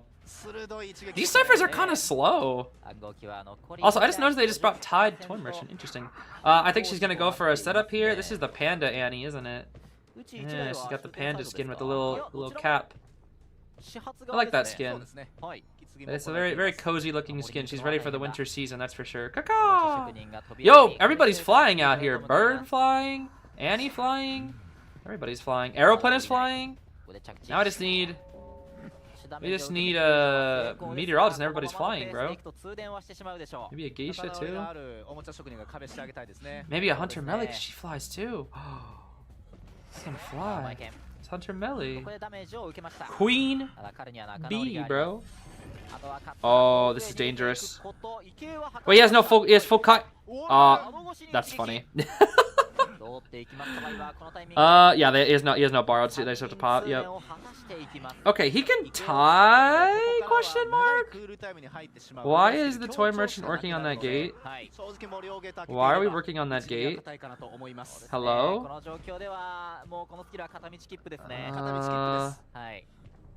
Huh.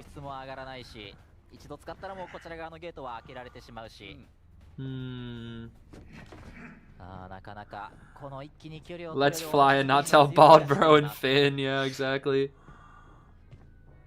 Bro, I really want, like, I really hope there's just like somebody that has just started IDV and starts watching these streams and starts hearing my really stupid nickname for characters and just gets confused. Who is okay, Bald Bro's probably not that hard to understand, honestly, because it's just the bald one. But you know, you start hearing like Finn and whatnot, and like, what? Just these stupid nicknames.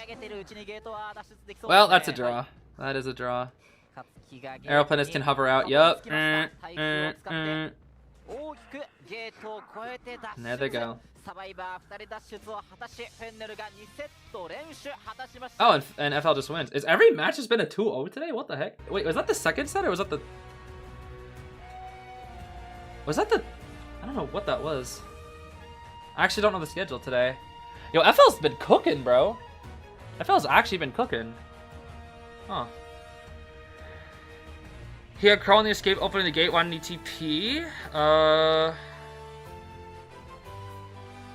let's see here. We can go back and break it down. Let me break it down for you. Boots and cats and boots and cats. Hold on, where's my... Where's my pop quiz? I need my pop quiz. Oh, I forgot the last one on my bot. Alright, we'll wait for it. So why didn't he TP? Let's see here.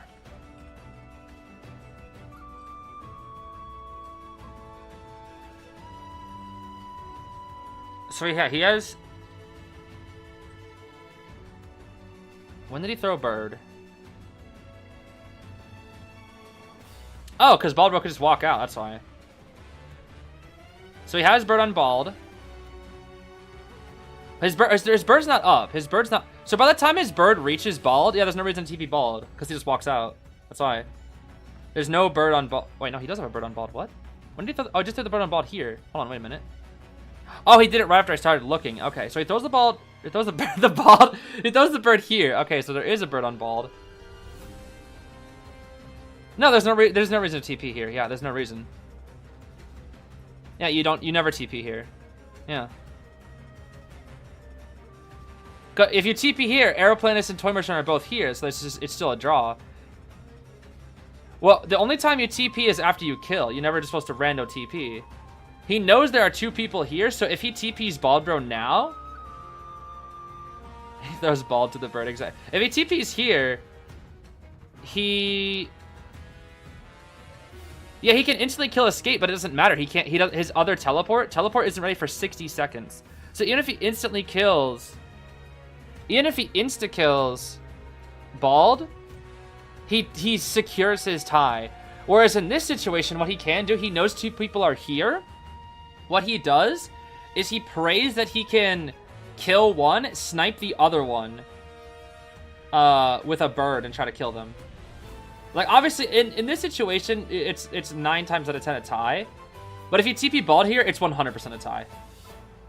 Whereas in this situation, you see 2 people are here. Aeroplanist has a choice. If you're not going for Aeroplanist, he has a choice. Run to Bald's Gate or go 4th. And it's very risky to go 4th, especially since he's kind of like not making it obvious. So you'd have to run into the Hunter. So he goes for Annie because Annie has the least kite potential. If he can... see how he also checked where Arrow was. So he's still trying to win in this position. So notice how he looks to the left to see where Aeroplanist is, to see if it's a very quick check. He didn't get him in time, but he checked. That's why he looked left. He's checking to see if Arrow's still there. Didn't see him. Yeah, see, now he looked again. Now he saw Arrow. He's like, okay, Arrow is going to Bald's Gate. If I can kill this Toy Merchant fast enough, I might be able to cut off the Arrow. But the Arrow is using his jetpacks to get to the gate faster because the Annie's like, I can't kite for very long. Because imagine she dies here. And he kills Annie here. And he birds to Aeroplanist. Aeroplanist would have just used a jetpack and he would have been vulnerable. And he maybe would have died. The only issue is the self-heal timer. So again, like I said, in this situation, it's like 90% chance for a tie. It's just that Harasser was playing for that 10% chance. He basically needed to win every mind game and play perfect for this for a 3 kill. That was the only way. Because he gets the Annie down pretty fast. So if he birds here, the Aeroplanist just hovers out. Like it's just not. Yeah, he just didn't kill her fast enough. He needed to kill her like 5, maybe 10 seconds earlier, and then he could have got it. So that makes sense. That checks out to me, anyways.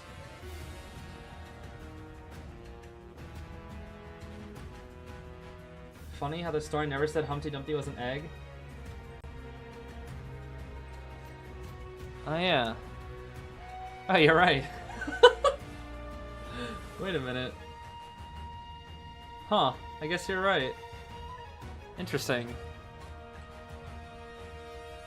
That's kind of scary. Well, rest in peace, Bird Bro. Bird Bro. Zeta versus DFM is next? Okay, we'll probably... I don't know if we'll watch the entire set of that, because I do have Demon King tomorrow, like I said, but we'll watch a little bit, I think. I think we'll watch a bit. No reason not to. Just a tad. Plus, I gotta still do some more grinding in this anyway, so... 2 for 1, baby. 2 for 1.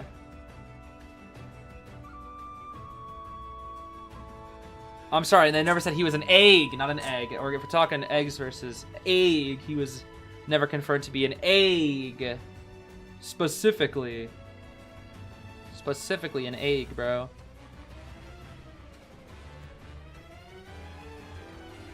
Yeah, I'm very questioning about your strange eating habits, Leah. It feels like every week you've experienced like a new delicacy, and by delicacy I mean a non-edible object, or rather an object that should not be edible, should not be eaten, not for consumption. You've probably eaten a silica packet before, haven't you? A cable before? The Wii joystick cable? What? I'm out of Zonite steel? This is stupid. Whatever, it's fine. Yeah, we'll sell. A cup? What? You know, I thought my friend was bad, where he would like literally eat coins. I always felt so I always felt so awkward, bro. I had this friend that was like really, really weird. I told you about the guy that ate coins before, I think. But he also... dude, this guy. Whenever I'd hang out with this friend group that I was friends with, they would always invite people that I was like acquainted with, but not really necessarily friends. And they would always invite this guy who I hated driving with him because he would always like go insanely fast. He would go like 90 all the time. Hated it. As somebody who has a fear of driving, he would like make me very scared. And he was like, no, I'm a pretty safe driver. As he was showing me just the other day a picture of his car that got in a wreck. And that he said he's been in like 6 wrecks before. And I was like, maybe it's because you drive 90 in a 55, bro. Anyway, after I rode with him like twice, I was like, never again. I'm never riding with him again. And yeah, he's a very strange individual. And whenever we went to a restaurant, I think it was because my friends, the other friends in the friend group, gassed him up for it, and I don't think it was a good idea. But the waiter or waitress would always come back with like change after a meal, because he paid in cash. So they would come back with change, and he would always look them dead in the eyes and just eat the coins right in front of them. And I just had to kind of sit there and look at their reaction because it was always like, they were just so shocked. They're just like, sir? Like almost not every time I ate out with him, but like it was always like a group. And so often, I knew this was a common thing, by the way, because they would be like, yo, bro, do the thing. And I was like, the thing? This thing is just eating coins in front of people. Just change. It was really dumb. Yeah, he would just eat them. He'd just look at our waiter or waitress and just be like, yep. Just eat the coins right, like looking at them in the eyes, just ate them. Not a word either. He would just look at them. Like, how am I supposed to react? Like, what? Dude, if I was serving him, I'd be like, what do you want me to say? Like, you're weird? Like, how am I supposed to react to that? Luckily, I was never on the receiving end. I just had to, like, notice that he did that and just be like, okay, he's eating the coins again. Yep. He just loves his coins. He just gotta eat his coins, I guess. How strange. Huh? Yo, what's up, Trenster? No, I'm not talking about you. Do you eat Trenster? You better not be eating coins now, too. Oh, that'd be ridiculous. I might expect it from Leah, but I don't know. Leah's eaten quite a few strange things. Chlorine blocks? What? Okay, I mean, I did kind of have one bad thing that I did as a kid. That was really gross, but I was also like 5. So I think it's acceptable because I was like really, really young and stupid. But whenever I'd go to like a public pool, it was usually like in a hotel somewhere. Like whenever a hotel had like a pool, we would go to it as kids. Very, very rarely. But I would I think I said this one before. I would buy Starburst. I would ask my mom to get me Starburst. My sister did this too. She was older than me. We would put the Starburst in the public pool and let them like just sit in there for a while. And then we drop them into the pool and just let them like soak, and then we would go back and eat them later. We would just drop Starburst in the pool for like over an hour and go back and eat them later. Yeah, we just ate them. And what's the craziest thing? We thought they tasted better. We thought they tasted better, bro. That's the craziest thing.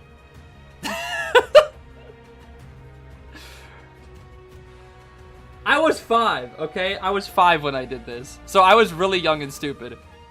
But my sister, she was like 8. So I feel like, you know, that's kind of crazy. You know? Like, I was like practically a preschooler, kindergarten at this point. And my parents, I don't even think they knew. I don't really think they knew. My parents were the kind of go have fun and do whatever you want, and then just be back in the hotel room by this time or whatever. Oh, there was another time, another stupid hotel adventure that I had. This one my grandma got really mad at me for. I was also at a hotel, and this one is just like, this one's like, honestly, I look back at it and I was like, oh, that's kind of cute, but I felt so bad about it at the time. So because I think we were at a hotel with my family and my grandparents. We got 2 rooms, and I forget exactly what the context was, but my mom told me, go next door and give this to your grandma, and I was like, okay. And what turns out that I go missing for like 3 hours. Just 3 hours, I'm just gone, and their entire family is very worried. Where did he go? Where'd this guy go? What happened? And eventually, like 3 hours later, they just found me wandering around the hotel because I thought my mom said next store. And I was looking for the next store. I was walking all around looking for next store. And I couldn't find it. When she said next door. Oh, that was when I was so embarrassed after that, because my sister made fun of me for that so much. You're like, you're so dumb. You're so stupid. I was like, I'm sorry, I couldn't find it. Mom said, go next door. Because my grandma was the one who found me. She's like, oh, why did she say that? And then obviously my mom said, she said, go next door. I was also, I think I was like 6 or 7 in that one. I don't know, I was also very young. That was also a very stupid, silly child moment. Goodbye, Wave-kun. But you know, I feel like that one's like somewhat understandable, because next door. Like if you say it fast enough, you guys are just talking about Mexican and Mexican, right? It's like very easy to mishear that, especially as a child. Oh boy. Yeah, please, dude. Oh, dude, there's a freaking team in the Demon King tournament that is, they literally put the stupid 6-7 meme in their name, and I was so sad. And I was so, dude, I was practicing today. Another thing that I had to do today, I had to practice with Riptide. I love practice, don't get me wrong. I love doing practice with Riptide, but it was just another thing to add to my plate, which I was so busy for. Guess what my ping was, guys? Guess what my ping was? Because Kaza kept talking about their ping, and I was like, oh, you know what my ping is, bro? Yeah, it was that stupid number. That number I hate. That stupid industry plant meme. It's literally what it feels like to me, bro. It literally feels like industry plant meme. I will never laugh at that meme, bro. I will never laugh at that meme. It's just the most unfunny thing. Why am I attacking with a freaking plank of wood? Oh, it's the Forest Dweller's Spear. Oh, I see. I see. Like, okay, 21 is funny. That one's actually funny. Cause it's like the concept is like the vocal delivery, the kid being bad at math, the setup, the eye, the glare, the little swaying arms. Like, there's humor there. The 21 one is funny. Like, I don't even find it that funny, but at least there's like charm to it. Freaking 67 or whatever, 67. I don't even care. That's just like industry plant unfunny to me. Like, just dead unfunny. Like, it's I think there's a difference when a meme is like, I feel indifferent towards, versus when a meme just genuinely makes me like, why is this even humorous to people?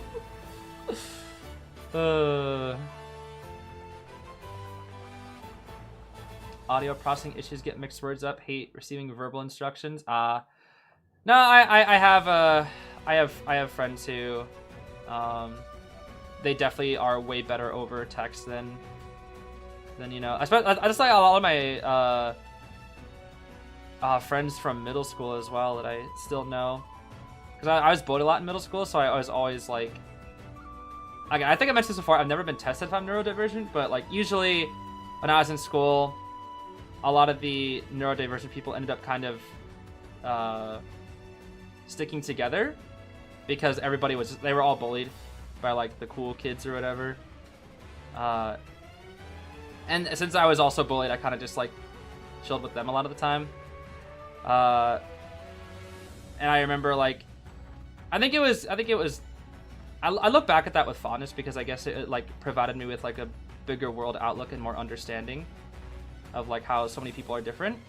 That and also my time in Boy Scouts, since there was like a lot of neurodivergent people in Boy Scouts as well. Oh, I have predictions? Hold on, sorry, I'm killing Wave Kun. I'm burning him to death. My fault, Wave Kun.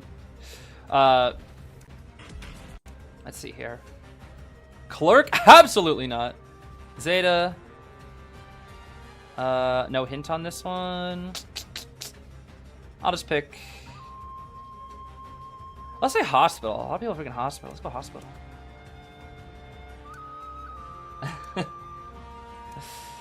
Okay. No, we good. We good. We got our predictions, bro. We got our predictions. Don't worry. We got our predictions.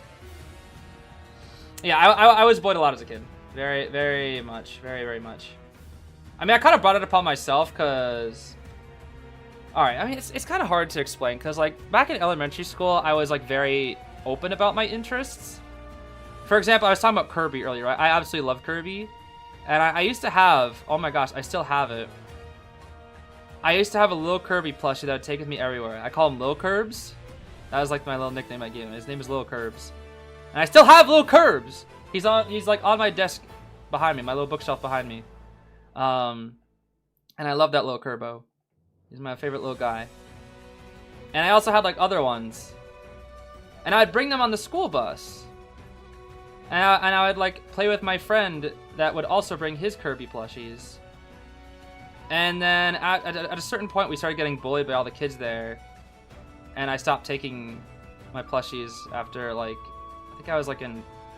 I stopped after like 2nd grade because they just got bullied way too much. And then it kind of like... It just got worse and worse and worse in middle school. Because I was just kind of like, you know, the nerd, basically. I was just a nerd. So nerds got hardcore bullied. And I feel like back when I was in school, if you liked anime or video games or anything like that, you were like really cringe. Like extreme, like you were like, oh, you like anime, you like video games, cringe. Like you were a cringe kid if you liked those, you know. You're always made fun of. I still remember these two like mean girls behind me on the school bus would always blow on my hair while I was trying to play Mario Party for the DS. And dude, I think the thing is like I think a lot of people thought again, I've never been tested, so I don't know for sure. But I think a lot of people thought I was neurodivergent since they hung out with all the neurodivergent kids. So I think they thought that like I didn't really have like really good social understanding and social cues. And one time, those girls that always blew on my hair that were really annoying, they're like, "Oh, can I see your?" I think they just called it like a Nintendo. Can I see your Nintendo? Can I see your Nintendo? And I was like, "Okay." Here you go. I gave it to them, and they powered off my DS to use it as a mirror. Which I was like, huh, looking back at it, I was like, that's kind of creative, you know? That's actually kind of creative. But I was in the middle of a mini game. I was in the middle of a Mario Party mini game. I remember which one too. It was the mini game in Mario Party DS where you were like small and you got to go on like a coat hanger. And they're like, oh, we need a mirror, despite them having phones. I don't know why I think they had like iPod 4 or iPod Touches or something. I think it was iPod 4th generation, which I think had a camera. I forget. I don't remember. But they took my, I think this was in 6th grade, they took my DS and they used it as a mirror. And then they gave it back and I was like, you powered it off. And they're like, oh, sorry. But I think one of the things, how people bullied me in middle school, not really high school, nobody cared in my high school, but it was like elementary and middle school. Elementary school and then in 6th grade, it was like they were direct about it. But in 7th and 8th grade, they were very creative about it. The bullies were very creative. Where you started getting into that tier of bullies where they like pretended they were your friend. You know what I'm talking about? Where they're like, oh, that's so cool. And then like, because they think you have really bad social skills or like social awareness, that like they can literally just whisper to their friends and say like, this guy's so cringe, this guy's so lame, let's keep gassing him up and see what he'll do. And it's like, I never really let them know, but I was just always just like, I can hear you, you know? And I remember one specific time, this was This was actually freshman year, so I guess it was probably after my freshman year of high school that like people stopped caring about bullying, because like I went to a really big high school, so nobody really knew each other that well. So it kind of like people just had cliques, and it was kind of harder for the bullies to do things because they just didn't really have a consistent target, I guess you could say. But there was this group in front of me that it was in study hall specifically, that they would always I was playing Pokemon Showdown, and they'd always make fun of me and my friend for playing Pokemon Showdown. And then I think one of their friends from like a different study hall came in. They were skipping class, and they were like, it was this really loud girl, and she was like, oh my gosh, you guys play Pokemon? I love Pokemon. Do you guys want to go out with me? Like, just like that. And I remember, I think it was because like I knew what was happening. I was like, oh, here they go. They're trying to make fun of us. So I looked to my friend and I just looked back at them, and I just said, who are you? That's all I said, and then I never said another word to them ever. That's all I said, because I knew they were trying to like, I guess it's like, what's the word? It's like, oh man, this girl wants to talk to me, the nerd. Oh my gosh, like is that what they're expecting? I don't know. I just remember I just said, who are you? And I just like went back to playing Pokemon. Oh, it was so funny. Like I remember my friend was just kind of like, oh, do you know her? I was like, nope, don't know who that is. And dude, I'm sorry, bro. I was too busy focusing on my level 100 Gumi with Draco Meteor. My fault. I'm not falling for your bait tactics. No, sir. Don't talk to me. I'm sure you don't see it. Bro, I was too busy locked on making the strongest Gumi. Dude, they didn't realize I had a level 100 Gumi called the Goom. Or the God Me. I called it the God Me, bro. I had a Gumi in Pokemon, I called it the God Me. And it was a level 100 Gumi with max special attack, modest nature, with a life orb that only knew Draco Meteor. And I called it the God Me. But I think I always called it like the Goom for like short. But I loved the God Me. And I'd always gas up the God Me. I'd be like, yo, bring out your 6 strongest Pokemon and see if you can beat the God Me. And unfortunately, God Me would always get like one shot, because like it was only like offensive, but it was still really funny. Because like I'd gas it up so hard just to troll and have a level 100 Gumi. But hey, sometimes I think the farthest I made it was I killed 2 things, because I outsped one with Draco Meteor, one-shot it, and I think I got a crit on the next one, so I didn't get the special attack drop. But I loved that Gumi, bro. I loved that Gumi. Look at Kazuneko with freaking Orphe and Auntie. Oh my gosh, the GOAT, bro. The GOAT, the GOAT. We love Kazuneko. The GOAT, Goat Neko.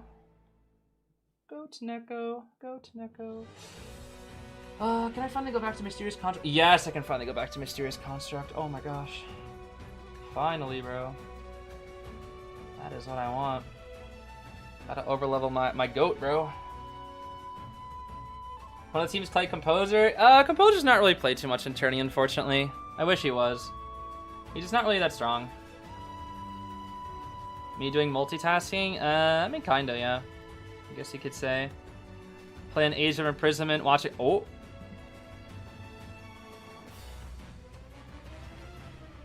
What?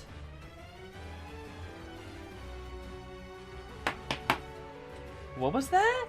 Hold on. I gotta lock in now. What was this? I always love DFM's coach doing this. It's Wax Artist! No, it's Wax Artist, isn't it? Is it?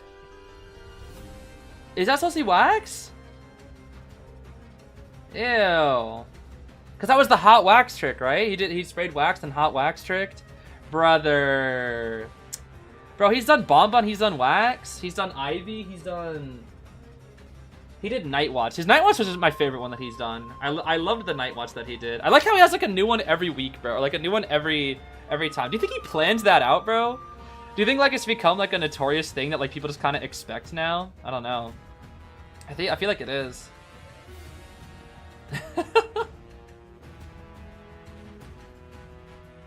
You were bullied too, Trenster. I mean, I feel like a lot of people who end up being on the internet a lot are the ones that got bullied. You know? You were bullied by a teacher? I was also bullied by my teachers. A lot in high school because I was like, they didn't really think I was that good. Mostly, I don't really know. I can't really say that specifically, but yeah, I also did not have the nicest of teachers. Though my physics teacher, bro, he was the GOAT. I loved my physics teacher. Can't really say his name, but yeah, my physics teacher was goated, bro. What I loved about my physics teacher was he was like the type of teacher that was like leave no kid behind, like even the ones that are struggling. And I wasn't necessarily bad at physics or anything. I was bad at physics too. I took AP Physics too, and that was hard. But he was like, if there was ever a kid struggling, he would like take time out of his day. He would like do study sessions before and after school. He'd always be like, listen, I'll give you as many opportunities as I can for you to score points and whatnot. All you have to do is put in the work, and if you do it, you'll get an A. That's what he told every kid. He's like, as long as you put in the work and the effort, you'll get an A. And I ended up getting like an A+ in his class. And I ended up learning so much about physics thanks to him. I generally loved those types of teachers. Those are the teachers that we need more of, not the ones that like only care about the smart ones. The ones that care more about like the dumb ones. Because like the reason I say the dumb ones, but you know, it's just because of some people just aren't as fit to learn in standard schools. Like some people learn in different ways. So the fact that he was like willing to be an educator for those that were either didn't learn as quickly or didn't learn as efficiently through like a standard school system. You know, I love the teachers that, you know, went the extra mile for students like that. Learn martial arts to stop getting bullied. It works. You know, it's funny. I actually didn't want to learn Taekwondo when I was younger, but we couldn't afford it, sadly. I was locked out of a lot of things as a kid because we couldn't afford it. It was kind of sad. Dumb ones, it's okay to say special needs. No, that's not what I was saying at all. When I say dumb ones, I genuinely mean like people that were just not that smart. I don't really mean it in any other way.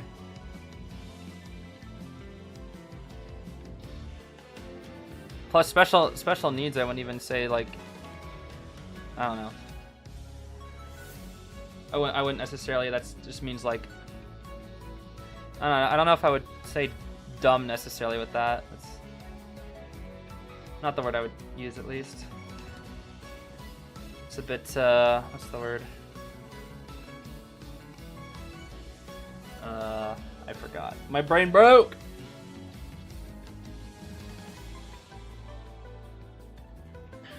Teachers in your school actually favor the popular kids, so kids like you were left behind. Yeah, that's always tough. Yeah, that's always tough. That's why I just love teachers like my physics teacher. He always made sure like whenever like he would choose an example of a student, he was the type of teacher that would like make fun of himself more than like the students, for example. Like he would always make sure everybody was engaged. He'd call on like multiple people each day to make sure they were engaged in his lessons. And like whenever a student gave a wrong answer, he would do this really clever thing where he like insults himself to make the student feel better about their self.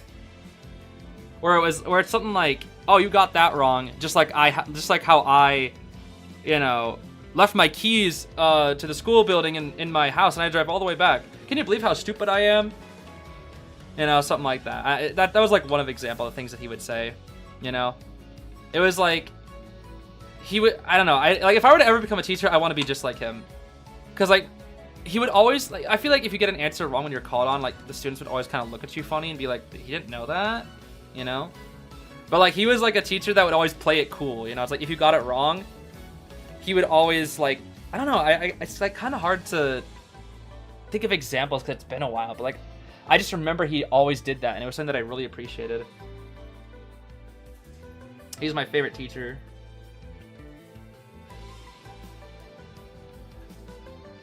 Yeah.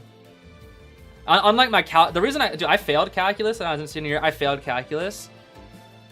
And I worked hard in that class too. I could have worked harder. I won't say I definitely could have worked harder, but like I think I could have at least. I think if the teacher genuinely cared about my performance and didn't just like abandon me, I think I could have at least gotten a C. Because I definitely was really bad at physics or calculus. I think I could have at least got a C if I had a different teacher. Because that teacher saw my initial grades and like basically kept telling me to drop her class. Like at every moment I kept trying, she kept telling me drop the class, you're not good enough, drop the class, you're not good enough. She would just word it in a specific way. Like if I ever did anything, I would go to after school study sessions and whatnot, and she would say, oh, you gotta stop spending so much time in your clubs, you gotta take time off your clubs to do this more. And if that's not enough, you have to drop to a lower thing. And I was like, can you stop telling me to drop the class, please? Like, she tried to get me out of that class so many times, and I never gave up, and I failed. But I think if she stopped telling me to give up and actually tried to like help me genuinely, as opposed to like just telling me to give up constantly, I probably could have got a C in that class. She was the complete opposite of my physics teacher, basically. You're chasing Kazuneko? Willingly? Oh, goated? Goated Neko? Goat Neko? Okay, that's a hit. Yeah, that's fine. But no energy for a while. Will Flywheel be up before energy? I think they'll be up about the same time. He should have Flywheel at the same time as Cage. Now Cage comes up first by a few seconds, actually. Yeah, Cage when Flywheel's at 2. Okay, it's pretty close. Oh. Wait, Kazuneko kites this. Yeah. That's easy kite. That's a kited Cage. Okay, that's really, really good. He's full kite too. This is already a good kite. That's 3 cages. Or 2 cages? 3 cages? 3 cages. That's 3 cages kited. Right? That's fine. That's fine. It's fine. We chill, we chill. Whoa! The 3? Break the cage? Cook! Kazuneko, cook! Cook him, bro! Yo, don't chase Kazuneko. The speed boost again? He still has Flywheel! Out in the open? He doesn't have stuns, though. No stun. No Flywheel. Okay, that's fine. That was a really good cut. And he's dying in the tram! Wait! The tram! Oh, it just stopped. Okay. Oh. It stopped. Never mind. I thought it was moving from there for a second. I only saw it for a fraction of a second. Oh, man. I thought he was about to get trammed. I thought he was about to get trammed, bro. That would have been so funny. Probably because Kazuneko had Flywheel and stun, he probably actually could have kited it out, too. Plus, he would have had to put down Cage. Yeah, he definitely would have made it. Dude, if Gomez gets hit by the tram, that's awful. Okay, not bad. No, that's actually... Whoa, whoa. I love it when Hamitsu does that, bro. It's so funny. He always does that with Knight. It's so flashy. Where he goes like, sword, sword, sword, sword, sword. I keep wanting to do that with Knight whenever I play Knight as well. It's so funny to me, dude. Where he just stabs the ground like 8 times before he finally rescues. I think the reason why he does that is to like rescue at the very end of the Hunter attack animation. That way, if the Hunter swings again, he'll just hit the chip. So I feel like a late rescue with Knight is actually not bad.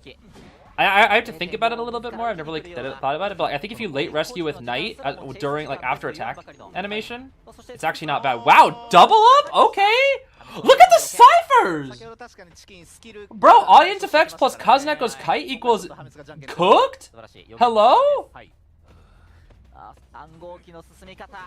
And the flywheel?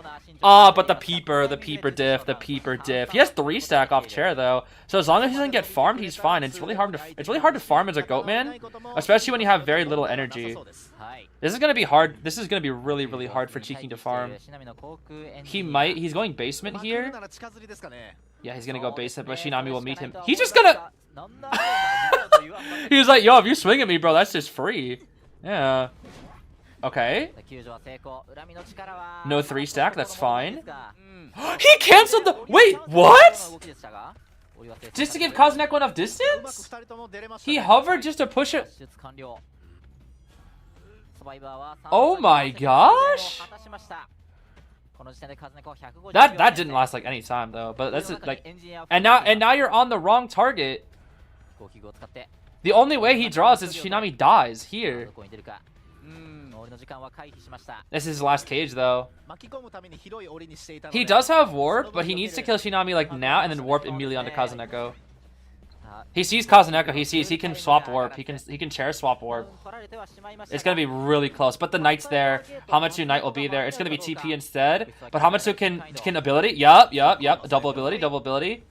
But they hit Kazuneko! Dude, they had the body block in position in time. Ooh, he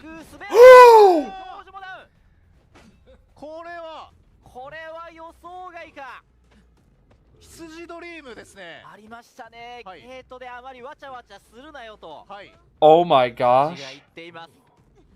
大まくりですね。 All that for a 3 kill? ね、はい。全然届く距離感。檻の力があれば。これだと若干時間かかりますが、荷下ろしして折り終わって間に合いそうですね。いや、この試合3人釣りは All that for a 3? Yo, I know Kazuneko's mad. 3人逃げか Okay, Kazuneko's a good sport, but yo, that's a 3?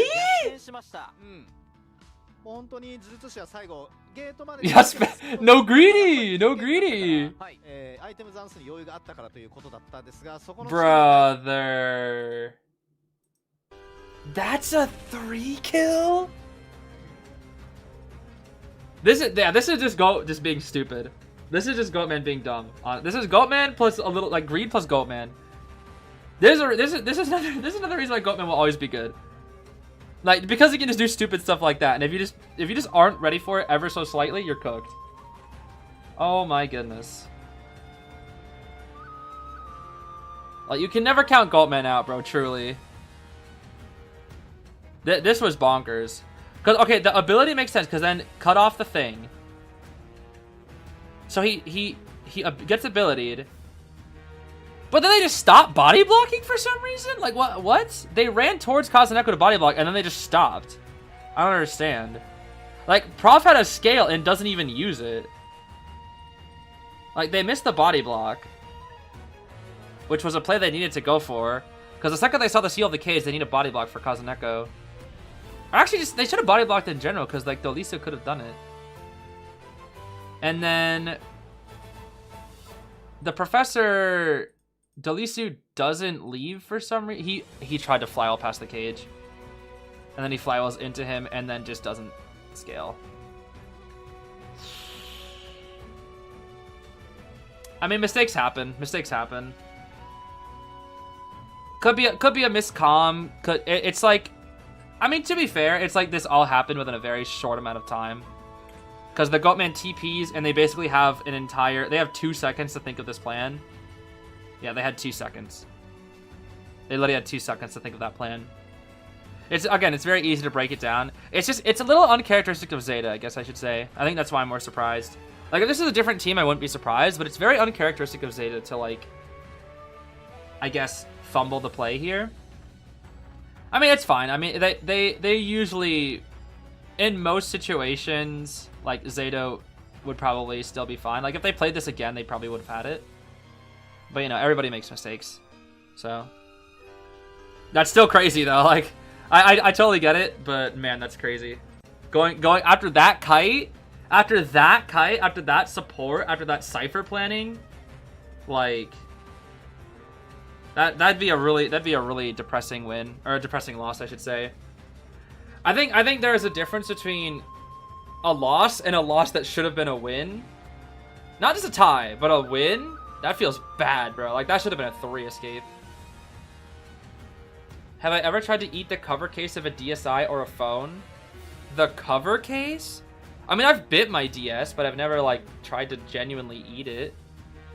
I think when I was a kid, when I was mad, it was more as a joke. I would never bite down too hard. Whenever I would, like, throw a Pokeball at a Pokemon or, like, a legendary and it wouldn't catch, I would, like, bring my DS to my face and bite, like, the top part. I never did it, like, really hard or anything. It was more of just, like, a small, I guess, just, like, a chomp. I don't know. I would never, like, generally try to eat it or, like, bite down super hard. I don't know. Just kind of, like, something stupid that I did as a kid. I don't know. Nothing really more than that. Nothing more. Oh, hi, Alice. What's our pop quiz? First survivor to be sent back would be...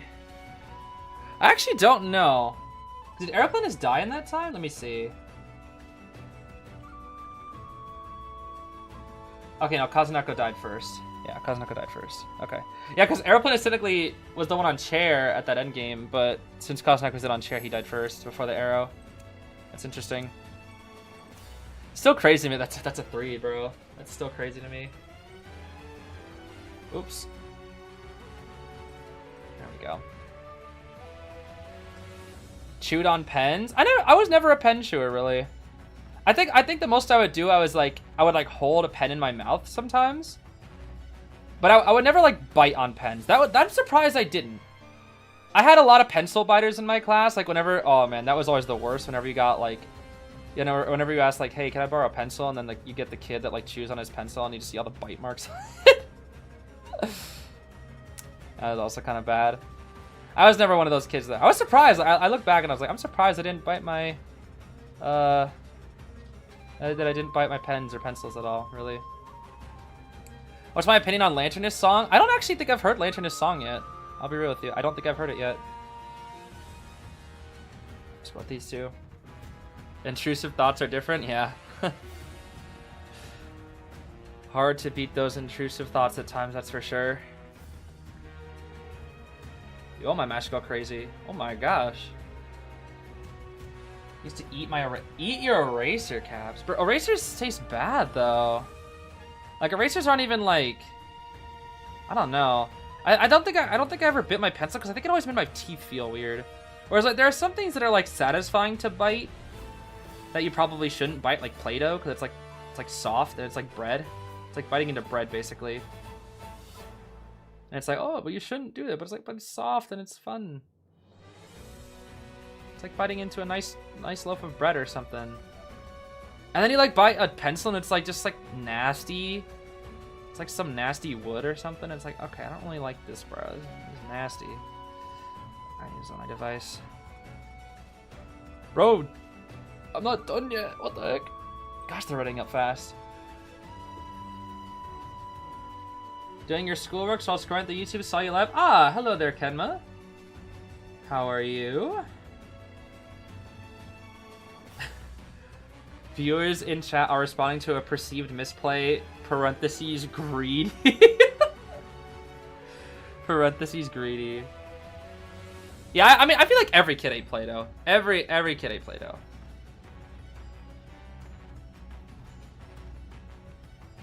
You're about to go for Petty for the 5th time in P5X. 79 out of 80 for Futaba, not guaranteed. You're not going for the guaranteed? That's crazy, Misty. With your luck? That's crazy. I went to guaranteed for Futaba, and I had to go double on weapon for full pity. My luck on Futaba was terrible. I had 31,000 jewels, now I only have 5,000. It's awful, bro. You watch a Yu-Gi-Oh! VTuber girl and she chews up the cards? Bro, Kaiba would be so mad. You third-rate duelist eating your own Yu-Gi-Oh! Cards? You're a disgrace to duel monsters. Kaiba, let her do what she wants. I may not agree with the way she treats her cards, but as long as she loves the game and her monsters, there really isn't a problem with it. How foolish, Yugi. When will you learn that to become a real duelist, you can't be so soft. Anti-mage magician, the dark magician. Oh, Graven Wendy, I see. Yo, Lucky Guy is in banned jail, bro. Rest in peace, Lucky Guy. Ain't nobody want to deal with Lucky Guy. Lucky Guy broke. Oh my goodness. I mean, okay, you know, it's funny you say that Kaiba would be mad if a Blue Eyes got chewed, but I think as long as it's not his Blue Eyes getting chewed, he's fine, because he did rip up the 4th Blue Eyes, so, yeah.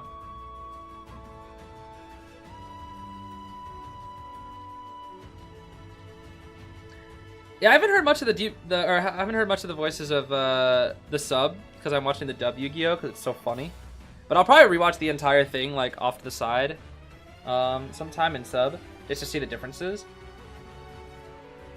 But yeah, I have heard the voices are way different. And also the name, they changed the names too. Like Joey is Jonoichi, and Tristan is something else too. Bro, I'm honestly gonna, I can't wait. I'm gonna do like a Yu-Gi-Oh! Tier list with my roommate when we finish the show. About all the characters, and we're literally gonna have like a 20-second or 20-minute rant just about how garbage Tristan is as a character. And how he's somehow part of the main 4 characters and is the most useless, most replaceable, most nothing burger character of all time. And genuinely, I wanted to like make a Yu-Gi-Oh! Parody called Yu-Gi-Oh! Tristan List. And it's just, basically the plot just doesn't change except Tristan is completely edited out of the anime. And apparently, and it's not even gonna be that hard because he literally does nothing. We're gonna make Yu-Gi-Oh! Tristan-less, and then we're gonna make Yu-Gi-Oh! Re-Tristan, where we rewrite Tristan into being a good character. Season reset in 19 days, yep. That's when Melly comes out. He's emotional support? What? No, he's not. He's the muscle. That's all he does. He's the muscle.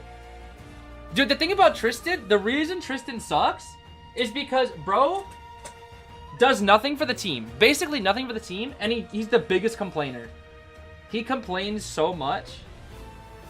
He always, like, trashes on Joey despite barely knowing how to duel. The one time Tristan dueled, he threw, basically. He was so garbage at dueling. Like, how are you, like, okay, listen to this, Imagine watching competitive IDV for, like, a year.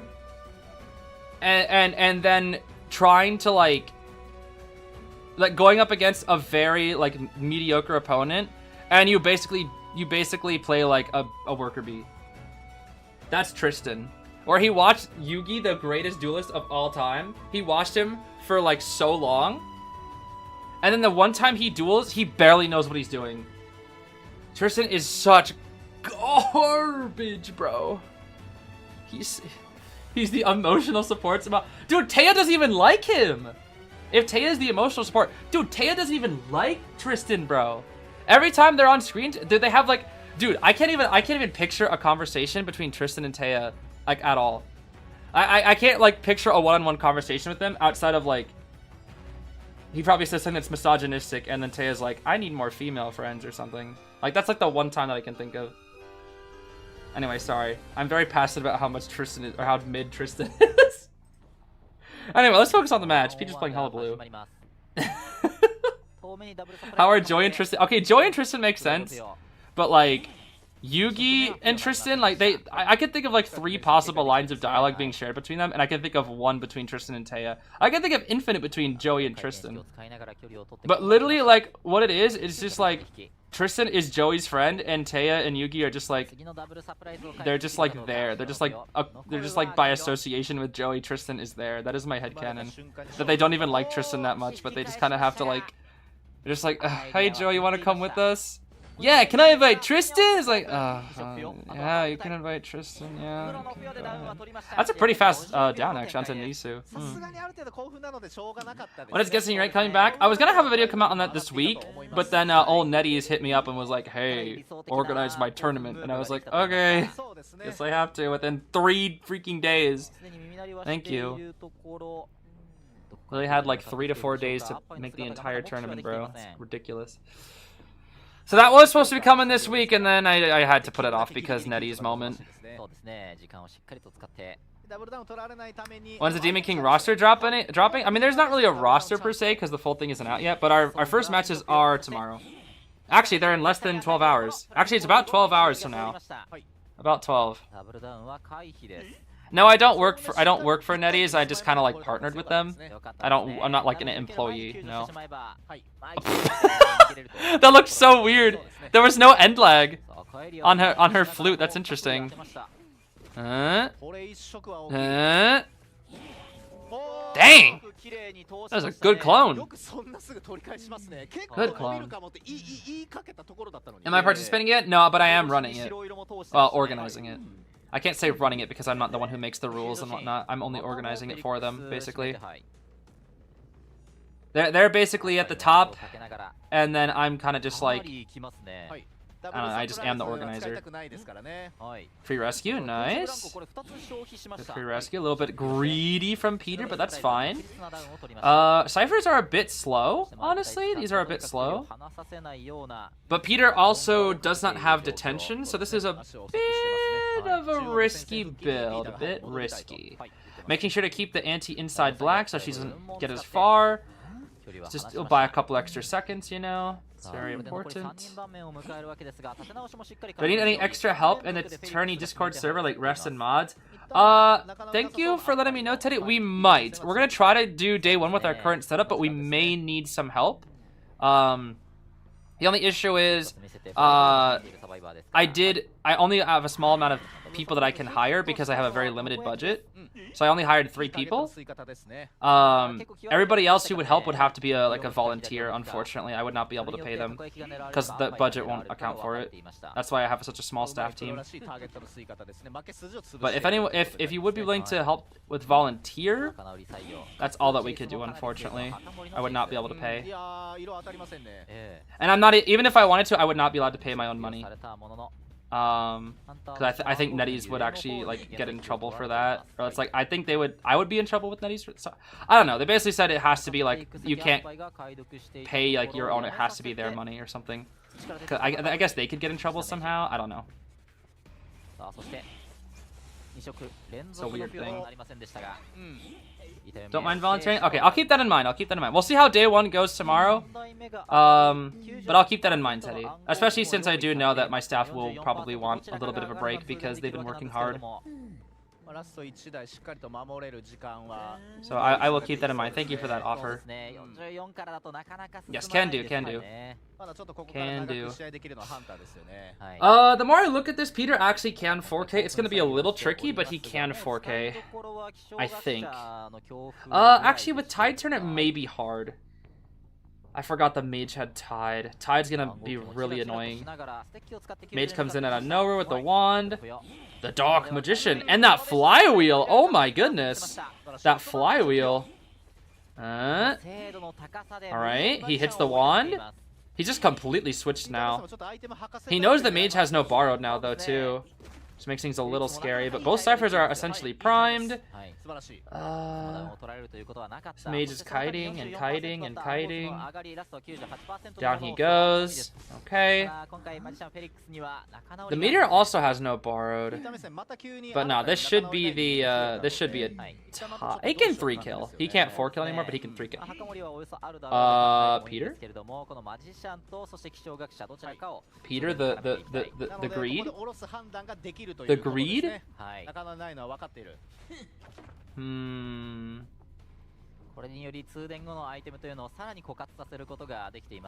Okay. I guess he did force the grave into a shovel. He's kind of just delaying the inevitable, though, right? I guess he did kind of waste the shovel a little bit. They're gonna have the grave rescue? Oh, the grave does have borrowed. Because they have a second cipher pride and Peter's not expecting it. Free rescue? Pop? Yup. Okay, that's not bad. I think Peter was definitely not expecting that. He did not expect the second cipher being primed. Grave and shovel. Okay. With no detention, this is a tie. This is just a tie. It's fine. Ooh, good clone, good clone. It's a really short chair, though. He might just insta-TP. But Apai is full health with a flywheel and wind blast. Wind blast? Okay. Yeah, they're good. They are good. They are good. Standard draw. Pretty standard draw. Okay. That was a good match.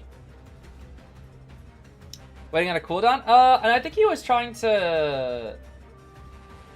I don't know what he was. I think it was like a multiple reason. Wait for cooldown, delay pop for like play wither. You know, all those kind of things. It was just a little scary because if Meteor was closer in position to the other cipher, like that could have been really dangerous for him. Which it kind of was with that backdoor rescue that he was not expecting at all. So that was pretty interesting.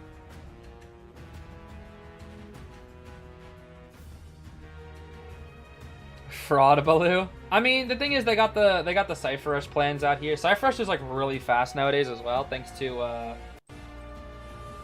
our coveted audience effect. Audience effect is like really good. Just because of how fast it makes ciphers. And if you've been noticing, like every single team is using audience effect to its fullest right now, and that is just so freaking good. It makes the ciphers just so much faster, which is ridiculous.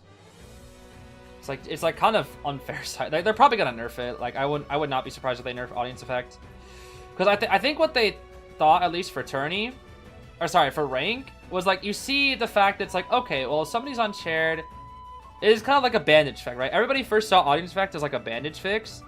And then they specifically read the words before 2 ciphers pop, not before 200%.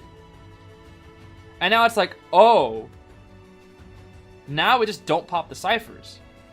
And we get a 12% boost whenever somebody's on chair. That is basically the entire time somebody's on a chair, you get a literal better postman letter buff to your decoding. And I imagine you stack that with like Lucky Guy bot or Mechanic bot or a postman himself. Like, it's ridiculous. It's like everybody just gets basically a postman letter. You get like 2 postman letters in a game just because of audience effect.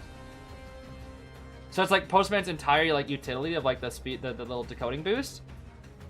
Like that's just basically in the Persona web now. It's crazy. That's how good audience effect. I would not be surprised if they nerf audience effect after this season, because I know they said they're gonna do some buffs and nerfs here. So if they nerf it, I would not be surprised at all. It's very, very strong. Did I see the Melly model sheet thingy? I did not. No, I did not. Came to ask what is planned for DKT tomorrow. DKT tomorrow, it will start at 1 p.m. PST, so in about 12 hours from now, a little less than 12 hours from now. And for our hunters, we have... Our Day 1 hunters, we have Soul, I'm Burning, and Fafa. Those are our 3 hunters for tomorrow. We also have GSL playing as well. And I forget the other... I think the other team was called Wisp and... I forgot the other team. But yeah, Fafa is playing tomorrow. That Finn ball trick ever get patched? No, the Finn ball trick is still in the game, and I don't think they're planning on patching it. I think they did. I heard that they patched, like... I think they patched it to make it harder or something. I forget. It's still in the game, though. Schmitty knows how to do it. If you want to ask somebody about the Finn ball trick, you can ask Schmitty. Because I think Schmitty's, like, decent at it. He's done it, like, a couple times. I don't know if he's ever done it in a tourney match, but I think he's done it a few times, like, in practice or in scrims or something.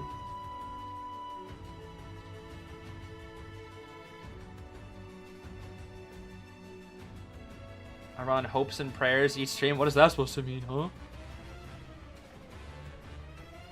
What does that even mean? Bro, don't even... This Goatman match was criminal, bro. This Goatman match is criminal. Use Acrobat or Antiquarian? In what context? I guess it depends on, like, what role you play. Is this for rank? Is this for fun? Etc, etc. Because the answer will definitely change depending. I would not mind a Postman-centric videos payment. That I could maybe do. That I could, especially since I do want to make a video on his funny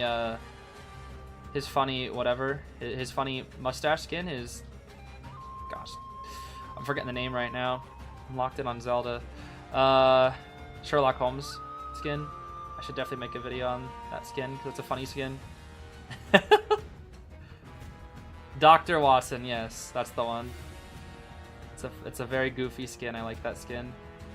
Very goofy, very goofy. Oh, Wavecoon be spamming the same ability. What the heck? Why are you spamming now, Wavecoon? Yeah, they're doing buffs and nerfs at the end of this season. Yes, that's what they said. I forget exactly who they're buffing, but I think like Perfumer and Geisha and a couple other characters they're buffing. Yeah, a few others at least. DVD Roblox game. Oh yeah, I played that game. I didn't really like it. It was too slow. It was just way too slow, unfortunately, for me. The generators in that game moved way too slow. And I guess just in general, I'm not like really crazy about Roblox games. I don't really play Roblox. I haven't played Roblox. I don't think I've ever played Roblox on my own once. I've only ever done it when people have invited me to like do Roblox things together. Like I played that one Sonic EXE IDV game with my team Riptide. And that was pretty fun. I just kind of spammed Eggman and ran around as Eggman. Because I like Eggman and he's funny. But that was about it. That was about the extent. That was about the extent. Will I pick up Journalist A tier skin? Oh, I'm getting... if you're talking about the upcoming skins that are coming to like the Ashes of Memory crew, I am getting every single one of them. I'm getting Melly's, I'm getting Nort's, I'm getting Orphe's, I'm getting Alice's, I'm getting everybody's.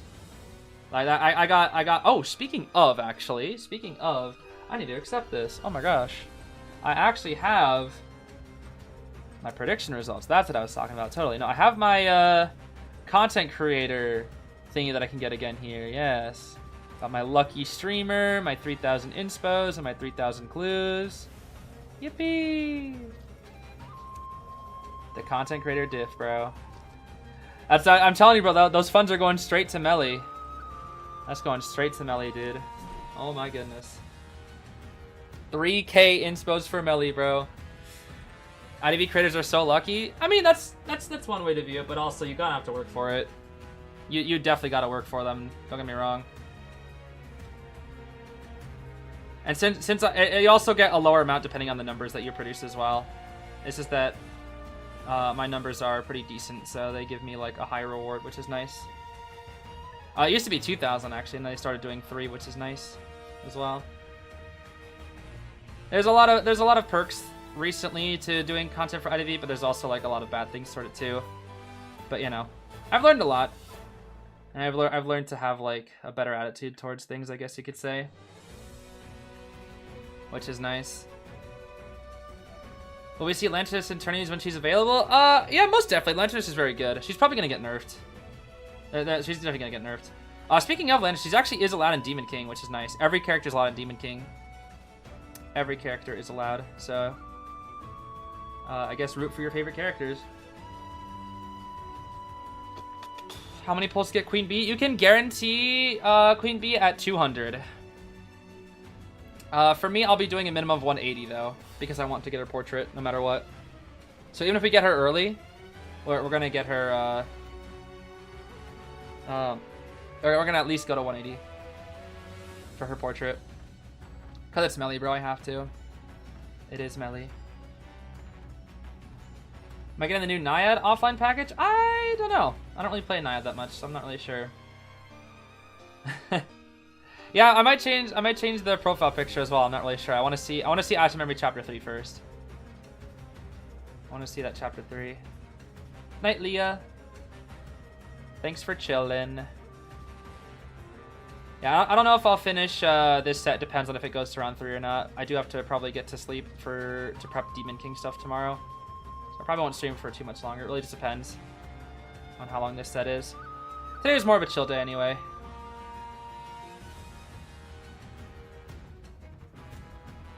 Haven't you noticed even with the increased speed boost, most games still end in a tie? I mean, winning takes a good kite at the end of the day. It does. But like tying is at top level is very common, because if both sides play very, very well, it should always be a tie in this stage. That's just kind of how the meta is. Like if both sides play perfectly, it should be a tie. Like there are certain things that need to happen for each side to win. Whether it's a stuffed rescue, whether it's a bad kite. If both sides play average, it will be a tie. The thing is, what's really good about the boosted decoding is that it gives it more consistent ties. Because if you think about it this way, a tied game isn't just standardly fought for by either side. It is sometimes, in most cases, it is desperation, where a hunter will work as hard as they can to get a single kill before the end game. And then they down one more star with detention. And then nobody can rescue because detention is for 2 minutes. So that's usually how it goes. Go wee.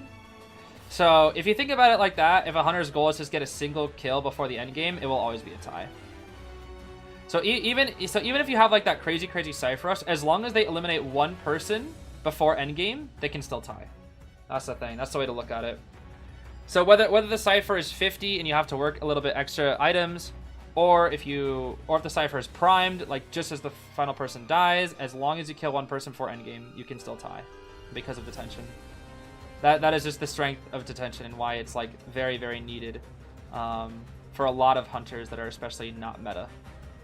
It's when you get a standard game and you're able to outplay a survivor or chair them on a cipher, or position yourself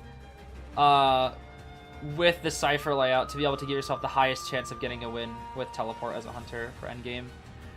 Again, there's a lot of different ways to win as hunter, but in tournament it's very difficult because survivors don't really make those beginner level mistakes that people do in rank, like, you know, dying on ciphers. Like, one of the biggest things that people do in rank that makes you lose games, outside of just being bad at kiting or whatever, is stuffed rescues and dying on ciphers. Like, that's just really it. When you die on a cipher, your chances of winning that game have skyrocketed so low. This should kill, right? Please kill it, bro. Thank you. Okay, nice. Pumbaa. Pumbaa in Might Gaming, the Morton brothers. Okay. Interesting. Interesting.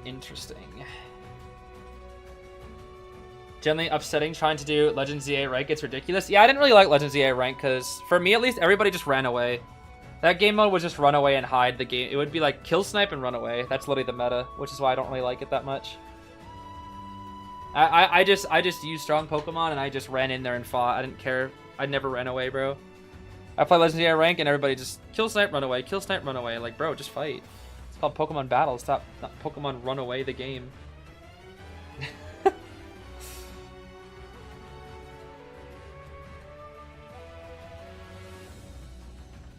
Sounds like someone hates hunters? Huh? What she mean? Self-rescues happen fairly often in tourney as well, not as much as dying on ciphers though. Well, they do happen, don't get me wrong. They definitely do happen. Dying on ciphers is very uncommon in tourney, but stuffed rescues are rare in tourney. I would say like 1 out of every 10 rescues is a stuff in tourney, probably. It also depends on what the hunter is. Bonbon stuffs are pretty common though, I will say. Bonbon I feel like is like, the rescue rate against him is like, what, 70%? So 30% of the time he just like stuffs completely. If, like an attempted rescue I should say. I would say like 70% of the time a rescue is successful against Bonbon, and 30% of the time he stuffs. But the thing is, if he stuffs, he wins. Like, that's literally it. Usually if a Bonbon stuffs one rescue, he wins. Or ties, if they have to go for a second one. It does kind of depend sometimes. But if we're talking like Opera, I think the chance of... I don't think I've seen somebody get stuffed to Opera in a long time, outside of just Terror Shock. Like, sometimes you get a lucky TS, but stuffed rescues against Opera are very uncommon, because people have been playing her for years. So everybody knows what to do against her, how to come in against her, where not to like get cut off, how to stall out the shadows, etc, etc. I feel like the only time stuffed rescues happen against an Opera is if she still has trait. That's like the only time.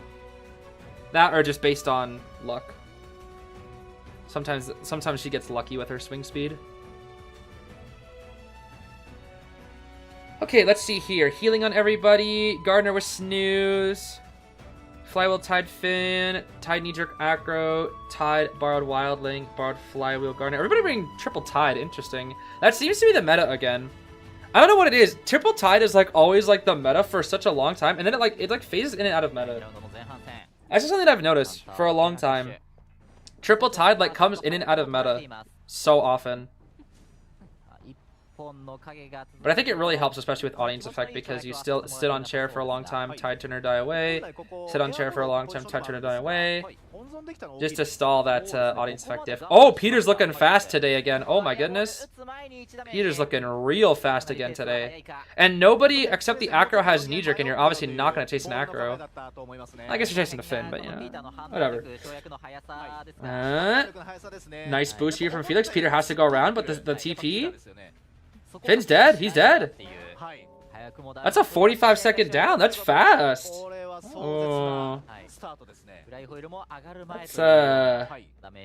That's pretty good. 20 seconds of free time off chair is a little crazy. It's interesting because, yeah, it's the most consistent way for survivors to tie is double Tide. It is pretty cheap, but think of it this way. If Tide Turner didn't exist, the top 4 hunters would completely win every game. The only, like, Opera Singer is still very broken, that if you did not have Tide Turner against Opera, you would literally lose. Because she's just so fast. Like, you cannot beat... I shouldn't say that. You can beat Opera without Tide, but you cannot consistently beat Opera without Tide. It is too hard. Oh, and she got him. She's too fast. She got him. But yeah, that's the thing. It's like, it kind of balances out the meta. However, double Tide against the poor hunters that aren't the meta. Ooh man, it kind of hurts pretty bad. Hurts them pretty bad. They really have to outplay the survivors and play well to deal with that.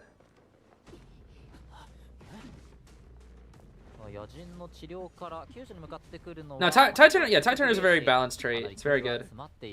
It's very strong, but very good. Because you sacrifice kite potential for rescue and delay potential. Peter's Opera is cooking today, bro. Oh my gosh, he still has blink! And he's doubled down in the aggro, too. And Finn has no rebound. Okay. Finn will try to drop the pallet in his face. Oh, no, I guess Peter will just make it in time. Peter's so fast today. Oh my gosh. Peter, I don't know if he went back into like Opera bootcamp or what. Okay, the wildling's gonna try to harass. Yo, let's go Pumbaa. Let's go Pumbaa. Okay. Buying some time. Let's go Pumbaa. Shout out to Pumbaa. This is Takoyaki, the crazy forward. Uh-oh. Watch it now, Pumbaa! Okay, he's gonna go back for Finn, so Finn doesn't self-heal. Gotcha. He bought some time. He bought some time. Not a lot of time, but he bought some time. That was good from the Pumbaa. He bought a good amount of time. Warping to the wildling. Okay, Takoyaki basically has to win like 1,000 mind games here to get his Pumbaa back. Can he kite 38 seconds with no Pumbaa? Oh man, that's gonna be tough. He's going to take a hit right here to transition. First hit, he's going to have to go to these two pallets down here. He basically has to win a pallet mine game, otherwise he's cooked. And I don't know if you're going to be able to win a pallet mine game against Peter here. Do you even make that window? I think he barely makes that window. Oh, with Wildling speed debuff, Peter's Godspeed Opera. Yeah, he's not going to make that. That's crazy. I thought he would have made that. I really did. But Wildling passes speed debuff. Peter at the top of his game right now. It's not looking too good. It's not looking too good. What do you think of the Sherlock optimization? I have not seen it. Did they already optimize it? I mean, I love the Sherlock skin, so I'm fine with as long as they're making it better. Ooh, nice Nerisu. Nice pallet stun. Very nice pallet stun. Get the bubble ready. It's bubble time! I'm sorry, I meant it's recall the memories time. Yo, we really want to delay this, huh? Alright, we gotta get on the Pumbaa. We're on the Pumbaa, we're on the Pumbaa. We're on the Pumbaa. The blink predict when it's not even... Wait, why did you blink predict? Why did the gunner blink predict when she already swapped traits, huh? I think Nerisu got a little lost in the sauce. Looking around for the Pumbaa's not there. Yeah, I think Nerisu got a little lost in the sauce. Balloons! Because yeah, there was literally no reason to flywheel there. She was breaking a pallet.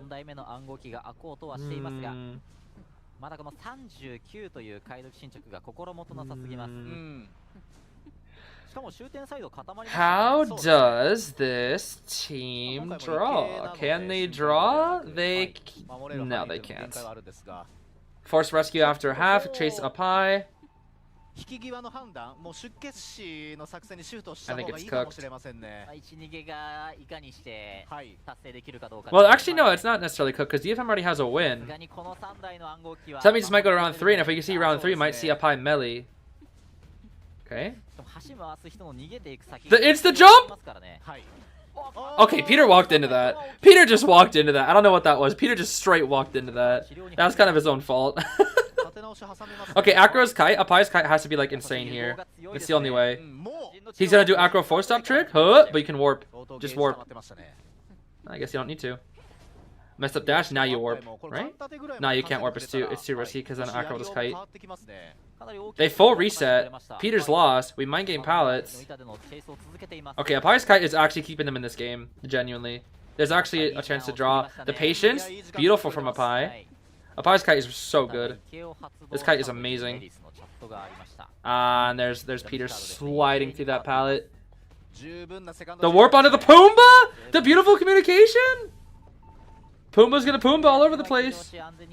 It's Pumbaa time. Hakuna Matata. There he goes. Ooh. Oh, he messed up. He messed up. Ooh, he messed up. Is Peter gonna try to burn self? He's committing to the Pumbaa. He's slugging. Wait, he actually can afford to slug. Oh my. He can actually afford to slug. So he banned Acro on Moonlit. I mean, I don't think tourney players really ban Acro on Moonlit anymore, just because there's too many better characters and Acro is like dealable. Bubble? Ooh, unfortunate. Unfortunate. Okay, she elbow pads away. That's fine. We catch up though. We catch up. I like how their last cipher is bridge, bro. That is such a terrible last cipher. Generally awful last cipher to be your last. It's so easy for the 100 pressure. It's mid. There's no kiting areas. They need to start a new one. Okay, up high. You have one pallet over here, right? Using the firebomb to guard. Smart. But now you have to deal with the pallet break. Bro, Peter, just step in the firebomb, bro. Come on now. Wow, what a... That would have been crazy if that worked, honestly. That juke was crazy. But Peter's following it like lightning speed. He's just too fast. Yeah, this is super 4Kable.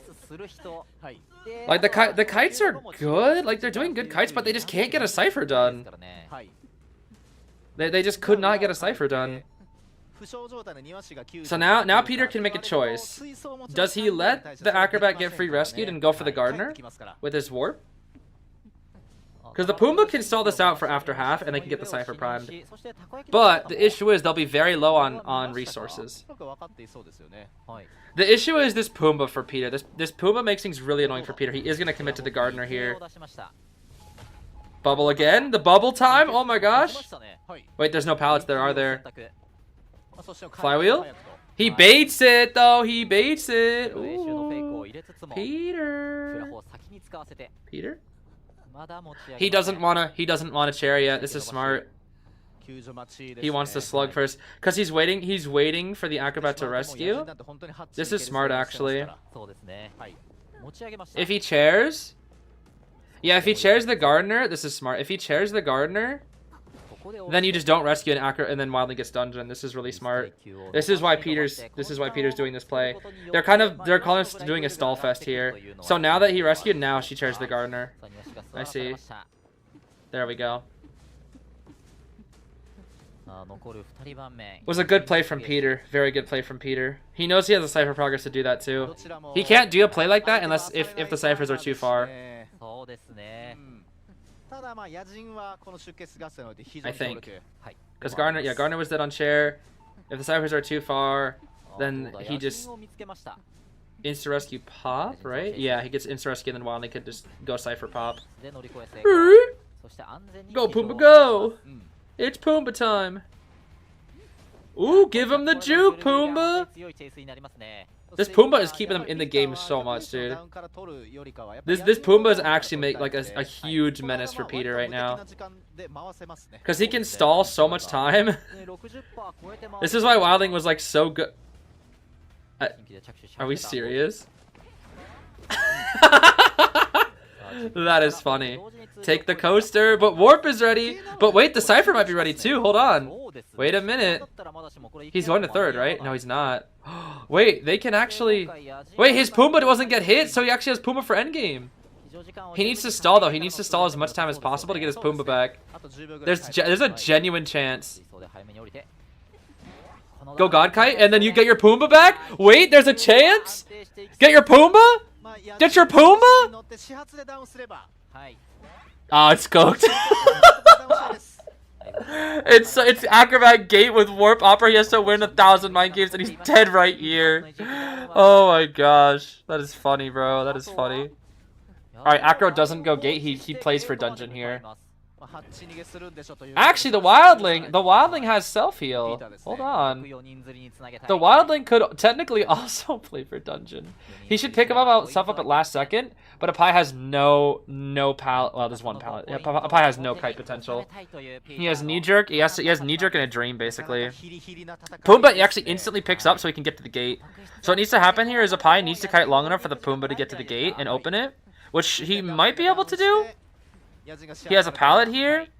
He's gonna die corner. He's just gonna die corner here, just to make it a long chair.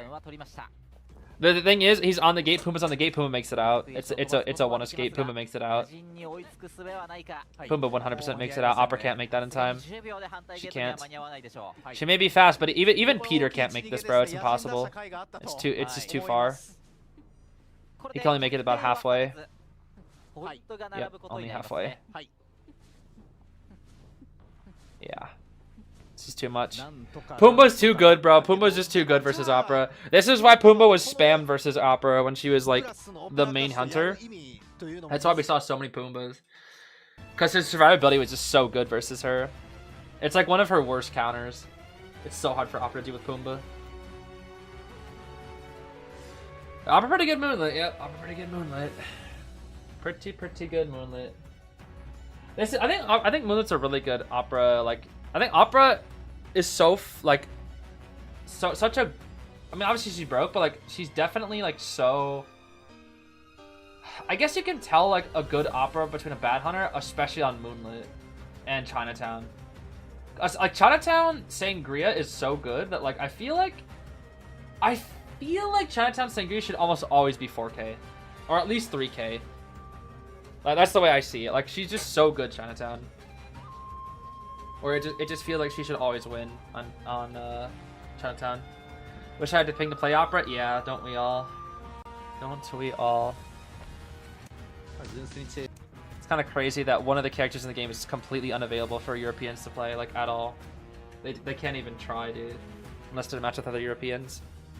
Just unfortunate.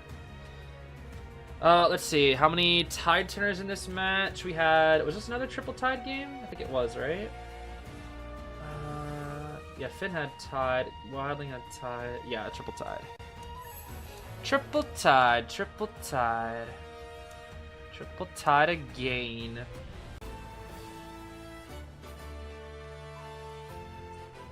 Doing your assignment this due Monday or watching my stream? Decisions? You should probably get that assignment done, that's for sure. It's not fun to put off assignments then have them late. Do both. I mean, some assignments, depending on what it is, you can't really use people as background noise.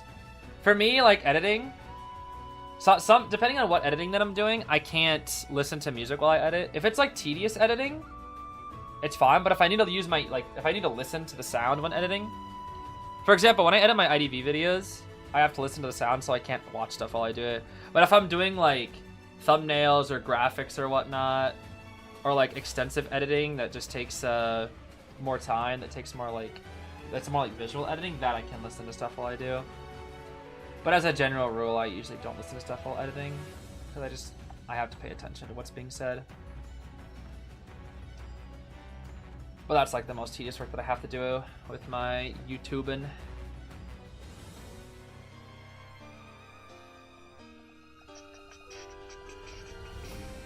Then you make a character that's only good if you have awful ping now? I mean, that's debatably Geisha with yellow.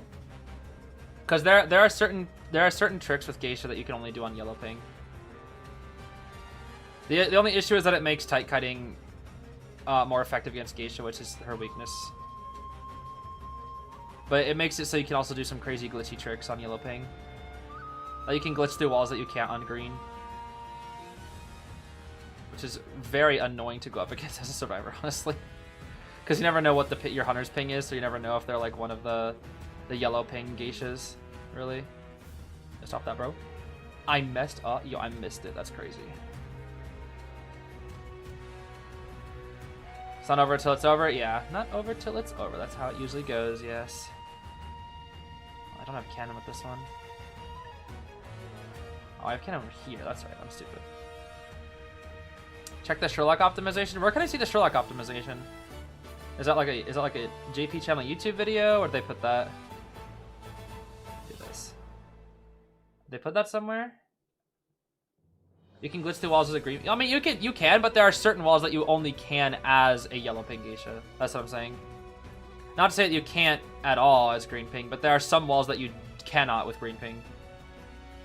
There's also a weird trick that I've seen geishas do. I don't really know how it fully works, but there's apparently tricks that you can like close out of the IDV app and reopen it mid-dash, and you'll be able to like phase through certain things. I don't know how that really works. I haven't really looked into it much, but apparently it's a thing. And I think that's really dumb. You just equip Sherlock. Well, I don't know the differences, what I mean. You know? I don't know the differences here. Let me see. You need to press escape button. Oh, escape button on PC? I see, I see. So what did they change about him? I don't really see it. His cheeks? I guess his face does look a little different. Huh. Am I on performance? I actually don't know. They changed his hair? Did they? It's kind of hard to notice because whenever I play Sherlock, I'm always looking at his back because I'm always running with him. His entire jawline got smushed. Ah, so they just made his face like more facey. It won't work on PC? Oh, I got you. Yeah, it's a mobile only thing. Yeah, I figure. Those geisha tricks. His running animation is different, is it? Oh wait. Is it? Oh, I think his cloak moves in a different way now. I think. Yeah, his cloak has like a... Huh. Oh, the flower. Oh, look, it's got like a little flower. The flower like goes behind. I feel like the cloak is maybe different. Or maybe I'm just viewing it from the side. Huh. I mean, regardless of optimizations or not, I love this skin still. This skin is so cool. It's so fitting for Orphe too. His coat is a deeper red. Is it? It's really hard as a colorblind person to like tell. It really is. Maybe also like it's easier to tell in certain lighting. Who knows? Does that trick still work for geisha? I don't really know the geisha tricks too well. I know of the geisha tricks, but I don't really know them that well. I love this Orphe skin, bro. I really do. I'm so glad that like so many of my favorite characters have such good skins. Like all of Melly's are so good. Where's Melly? Like every skin that Melly has is just peak. Even her crossover, Mujika's peak. Like these are all amazing. Even her B tier. She doesn't really have that many B tiers, but all her B tiers are great. The Crystal Sun is so cute, so fluffy. These ones are so cool. I love Stinger too. I guess she did get Stinger recently. That's her recent B. I love Stinger too. This one's like very dark and spooky. I love Rebel too. Yeah, Rebel's like a really interesting B tier. Honestly, if you told me Rebel was like a very old A tier, I would believe you. It kind of looks like a really old A tier. Orphe skins are so good too. I know a lot of people don't like High Roller, but I do like High Roller. I feel like it could use a little optimization, but I do like High Roller, even though people don't really like this skin. And I don't know why people were hitting on Genesis, bro. I'll admit I wasn't like crazy about it at first. Like I did like it, but I wasn't like obsessed with it. But now I love Genesis, bro. And also I might be a little biased because of it, just because of the story surrounding him too. But oh man, I love Genesis. I really do. And then of course Xiaoqi, the GOAT, the crazy man himself. All of Orphe's B tiers are really good too. I really like this one, Esquire Key, and of course Oreo, as I like to call him. They're all quite good. Folk Rider's really good too. This one's really nice. So many good Orphe skins, bro. And Auntie, my goat. Something that somebody brought up in my chat, like I think a couple weeks ago, I thought was really interesting, was you know how so many different characters change their hair colors, how they have like obsession with making people blonde. They don't really do that with Auntie. Like she always just like keeps her hair color, which I actually kind of appreciate. Cause I feel like it'd be really hard to picture a blonde Auntie. Auntie is the favorite child, yeah. I mean, she literally like all of her skins are goated. Some more than others, but all her skins are goated. Generally, all of them are goated. Even her crossover ones. Xiaoling, Tao Mingyan, Goat Mingyan, Sound Clash. She really is the goat, bro. Yeah, I think Goat Mingyan might be the only one where her hair changes, but that's a crossover, so it doesn't really count, you know. Composer skins are all beautiful. Like they all have so many like really cool skins. Even though people don't really like Pioneer Researcher that much either. I love Pioneer Researcher. I always play this like during Koa season. Cause this is my, he was like, I was so happy because like Composer was one of my favorite characters, and he was like the main for Koa 7, which is my first Koa. So he has like a really special place in my heart.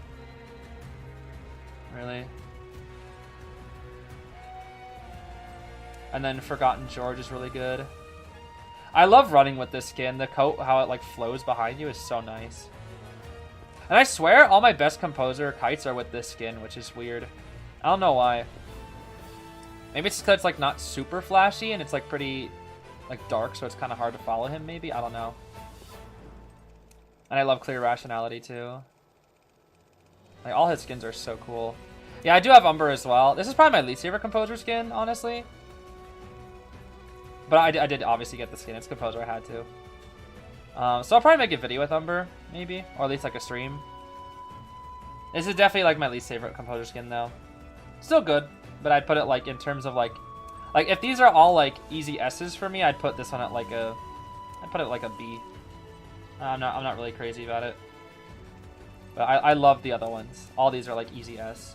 Phantom Sail's so good, dude. This one's just so iconic for him. It really is. Phantom Sail is just so iconic for him. And Alice, obviously, who could forget about Alice? Alice goated, bro. All of her skins are like, this one is so good too.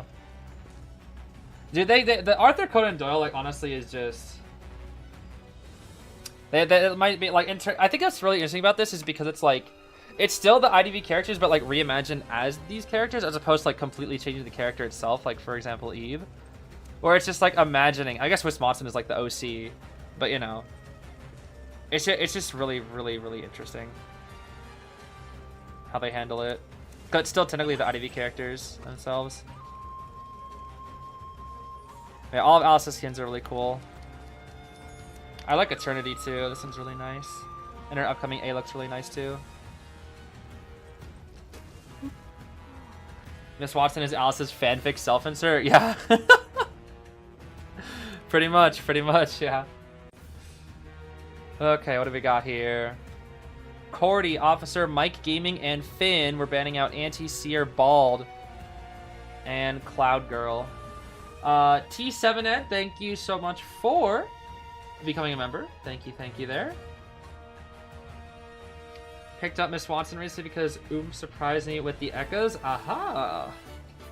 Good for you, Teddy. Glad you have that Miss Watson now. Is Bald good? Bald, bro? Yeah, Bald was good. He's pretty good after buff. From what we've been seeing. He's a pretty good character. I still haven't even played him, bro. Bro, how much he doesn't even look that bald anymore, bro? Go bald again. Look at him. He's just like short hair now. He needs to be more bald. Go like super bald again. Now, I haven't seen the Hunter Melly reference sheet just yet. Is it on Twitter.com? I guess I can look real quick. Let's see here. Oh my gosh, dude, I'm seeing so much art for Hunter Melly. Oh, it's so cool.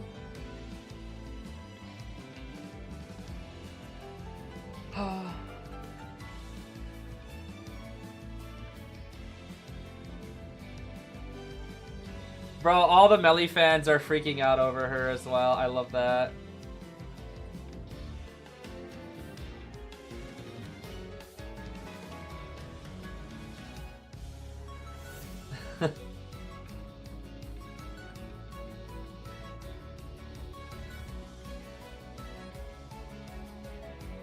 Bro, I want to punch Joshua, bro. I'm gonna punch Joshua. I'm gonna punch Joshua. I'm gonna kill him. I'm gonna kill Joshua. We must go beyond a simple punch. We must kill Joshua Plenius. Do you guys want to kill Joshua Plenius with me? I haven't seen the reference sheet now. I can't find it. I cannot find it.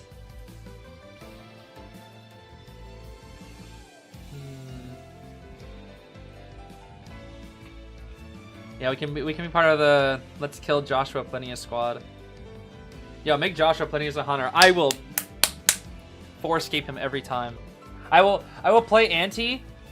I will play anti, and I'll play every harasser, and I'll just make a compilation called Killing and Beating Up Joshua Plenius. That's what I'm gonna do, bro. That's what I'm gonna do. Every harasser kills Joshua Plenius. ASMR 10 hours. If he comes into the game, bro, I'm doing that. If Joshua has no haters, I'm dead. Me and all my homies hate Joshua Plenius. Break the ball, Cheeking. Yes, break the ball. Alright, we're just gonna go for a standard fin loop. This looks very, very standard. Very, very standard. Man, I wish he was playing bald, bro, instead. I wish Hamatsu was playing bald. Play bald, Hamatsu, play bald. I'm actually surprised he didn't ball the entrance to 2-story and then go back inside 2-story with a speed boost and then maybe up the stairs again. I'm actually a little surprised. Maybe Basement was there and he wanted to get away. He still has ball. Okay, are we gonna bother using warp here? There's the ball. Okay, warp. Dead. That's a pretty good kite. Ball's still out. Cheeking could go and break it. Shinami will not make it in time. Yeah, there's definitely enough time to break the ball. He knows. Yeah, you got time. You got wanted on the officer. You definitely know you have time. No tinnitus either. That'd probably be the first one actually, more so than the wanted.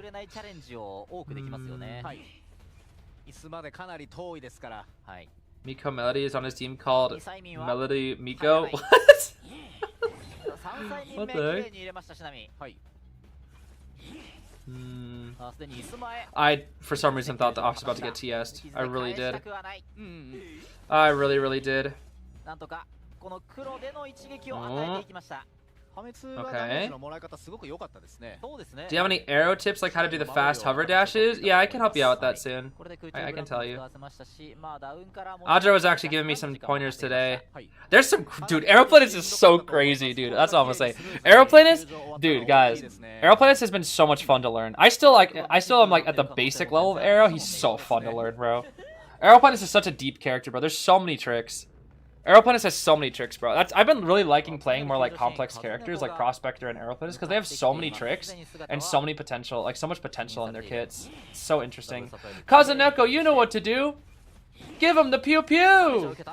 Pew pew. Yes, sir. Yes, sir. Ciphers are looking pretty good. This is looking like a draw, though. All right, can we get one cheeky flyover from Hamatsu? One cheeky flywheel? Ah, he baits it. Good from Cheeky, very good. What? That looked weird. He was like so far away and almost behind a wall. That's kind of crazy. I guess it kind of makes sense, but it's like, wow, that is so weird that it hits. Because it technically was in the range, but it was like so diagonal and so behind a wall. The hard read? Oh my gosh. Wait a minute. Alright. We're mind gaming like crazy? What the? Okay, Chikin's lost now. Chikin's さすが lost. にこれは強力な時計ですね。 Shinami doing a great job 時 here. 計プラス高低差のチェイスがついてますから。 Slow vault? 空中ブランコで降りて It's an instant death, I see. 綺麗に通しました Okay, Officer has no watch. Kazneko has no gun.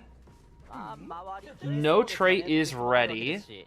まあ球場が見つかる場所次第では Actually, 可能性はあり this そうですね。 is winnable for Chikin. ダブルサプライズで This is winnable for Chikin. It's hard, but I would say the chances of Chikin winning あー国は上がれず because of this endgame positioning, if he can stall the Cypher Pop a little bit longer till his trait, he can actually 3 kill. He can 3 kill. The gate is too far. When Kazneko pops, nobody's going to be on a gate, and they cannot go to first. So that means they have to go fourth. So Chikin will know what gate they're going to be at. So if he kills Shinami very fast, which he should be able to since he's the first officer. We got Joker Akechi out here too. Persona 5 gang. There should be a very fast kill. Okay, well now your positioning is not as good. Chikin, what are we doing? Why are we chasing the acrobat? Hello? Okay, well now you've given them better positioning. Now you're gonna tie. He needed to hit the officer down there immediately, so he kills the officer and then warps to the acro before he gets to the gate. 通電後いかに早くダウンを取って極芸師が待機しているだろうゲートに池を出せるかどうかはい極芸師もシャハトに向かった動きを見せておきながら通電に行ってますね Oh, wow. Good bait from Shinami, actually. Oh my gosh. And everything's in cooldown right now. All his abilities are on cooldown, so now he's just M1 for a while. He used up everything, and he didn't get it. いやかなり嫌な時間になりますねチキン Okay. There's death. ここでダメージを与えることができた But now that he couldn't kill Officer fast enough, he can't win. Because even though their endgame position was not the best, he still needed to kill. Because he maybe could have caught the... No, probably not going to caught the acro, but yeah, he needed to kill faster. Yeah. I think that's fine, though. That's fine. That officer cut it too long, though. He could have won, but he needed to kill that officer very fast. If he had TP, he had a way better chance of winning if it was not warped with TP. Okay. That was a good match, good match. Anyway, Aeroplanist. Let's see here. Let's see. So there's a lot of tricks with Aero. Some that I am still learning myself, so that I can't really perform them very consistently, I will say. Let's go Chinatown. Chinatown is like... I don't really like Aero in Chinatown, I will say. I think this is... I was asking Audra, Chinatown is considered Aeroplanist's worst map. He's not... Like, he can work on this map, but he's least effective on this map. But he has tricks for days. He literally has tricks for days. Do hospital window? Yeah, there's a better, more consistent way, I think, where you can just kind of slide off. There's a lot of tricks with this character, bro. Oh my gosh. Audra, shout out to Audra, bro. Audra has, like, told me so many tricks. I can't get all of them because I'm still, like, pretty new to him. I've only been playing him for, like, 3 weeks. But there's so many crazy tricks. So, the first thing that's important with Aeroplanist is the fact that jetpacks have a cooldown. There's lag on them. So, like, even if you mash, that's about how fast you can go. Whereas, with hover, there is no cooldown. So, you can go as fast as you want. Let's see how much faster this is, like, with hover. Jetpack is slower, but hover is faster.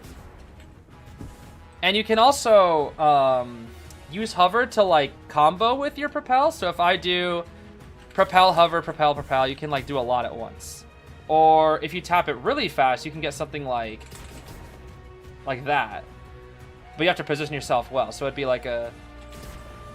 It's kind of hard to get, but, like, you can go really fast if you press it fast enough. So you see what I mean? You can go really, really fast. I can't really get it yet because I'm still new to him. There are guaranteed rescue tricks with Charles as well, where if you are up against a rocket chair, you'll see this in tournament where you can guarantee a damages rescue against a hunter that's very close by the chair. If you position itself perfectly and you go in a very quick succession, the timing is like 1, 2, 1, 2. You can do a jetpack hover jetpack. and get like a... That, I messed it up, but it's basically that, but you don't hover afterwards, and you're able to push back and instantly get a rescue, which is also quite nice. I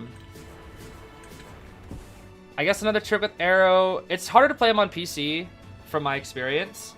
But another thing that you can do is while you're positioning, there's also, you can change direction while you're mid jetpack. So triple forward is not a good example, but if you have different arrows, you can change direction while you are spinning. You notice how I'm positioning myself before I use my jetpack?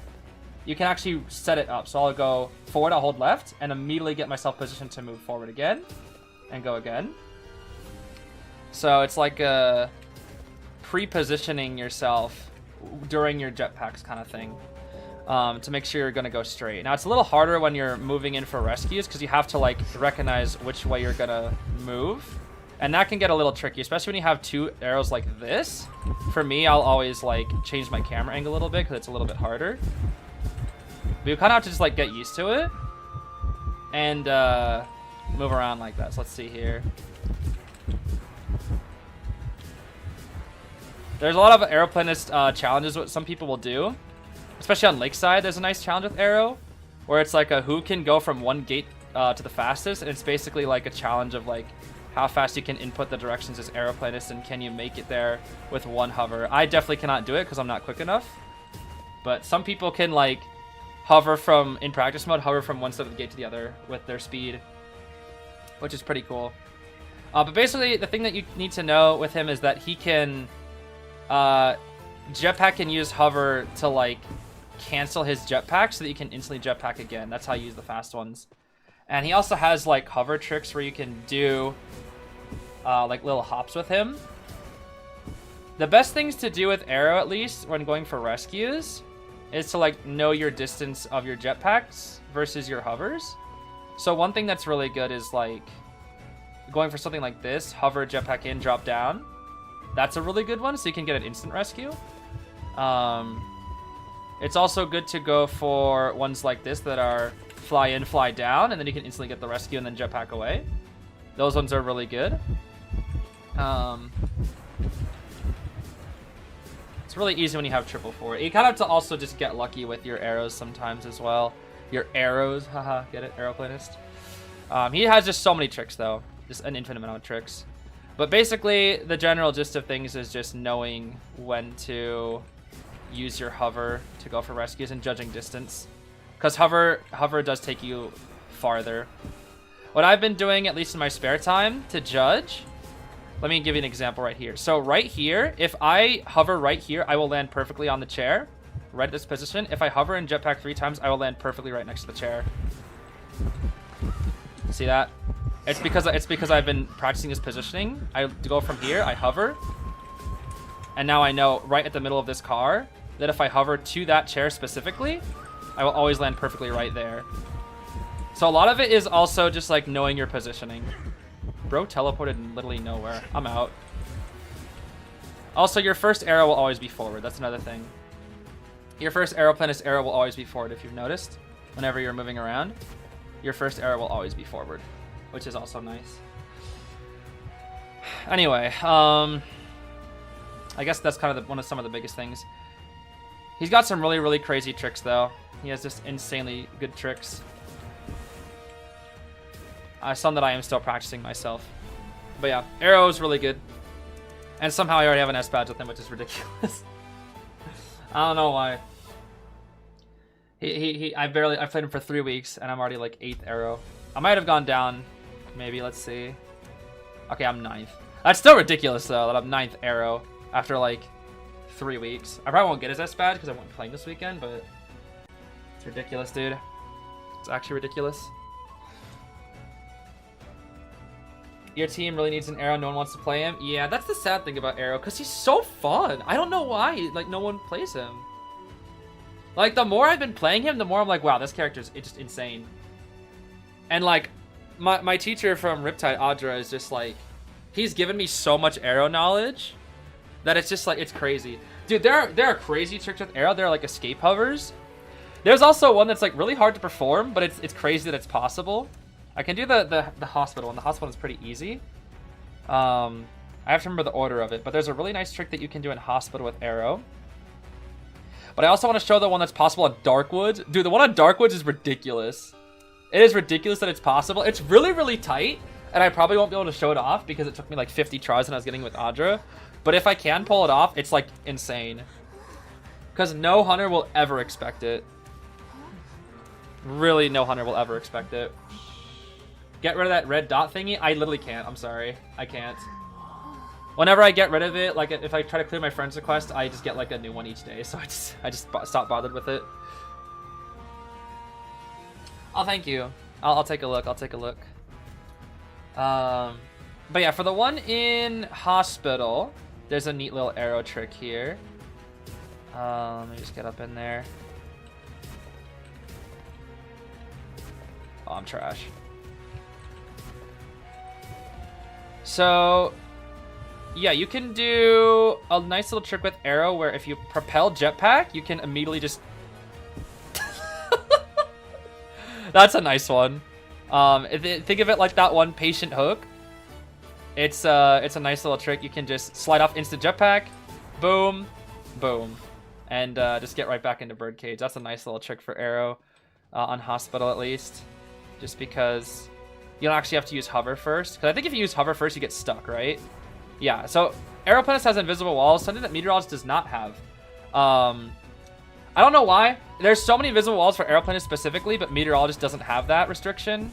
Because, I don't know, I guess they just hate Aeroplanist. So you have to actually jetpack insta-hover and then actually get in there. I messed up the trick, though, unfortunately. It's not super difficult, but there's a lot of other tricks that you can do with him. I don't remember if this one's possible. If you can do, like, a... I think you can actually get in there. I actually don't remember. There's another interesting hover that is very niche that Audra told me about. And it's right over here. It's really difficult, but you can actually clip into this window right here with one single jetpack. It's very, very difficult, but it's like an unexpected trick. You can like sit right here and clip inside of that window from right there, just using a regular jetpack right there. Like, if you can get consistent at tricks like that, hunters are never going to expect it. You know, like I'm running out here and then all of a sudden, oops, I'm back inside hospital if I can actually get the trick, you know? So it's like just the fact that like these little tricks exist. It's very difficult, like I said. I can't really get it consistently because I'm still new to him, but look at that. Like if you get that, dude, like oh my gosh, it's so neat. It is so neat. And I'm pretty sure he can fly out this as well, so you can kind of pop out. Like, dude, the Aeroplanist has crazy tricks, dude. He has crazy tricks. It's so nice. There's a nice one on Ever Sleeping as well that I'll show. You can get up into 2-story.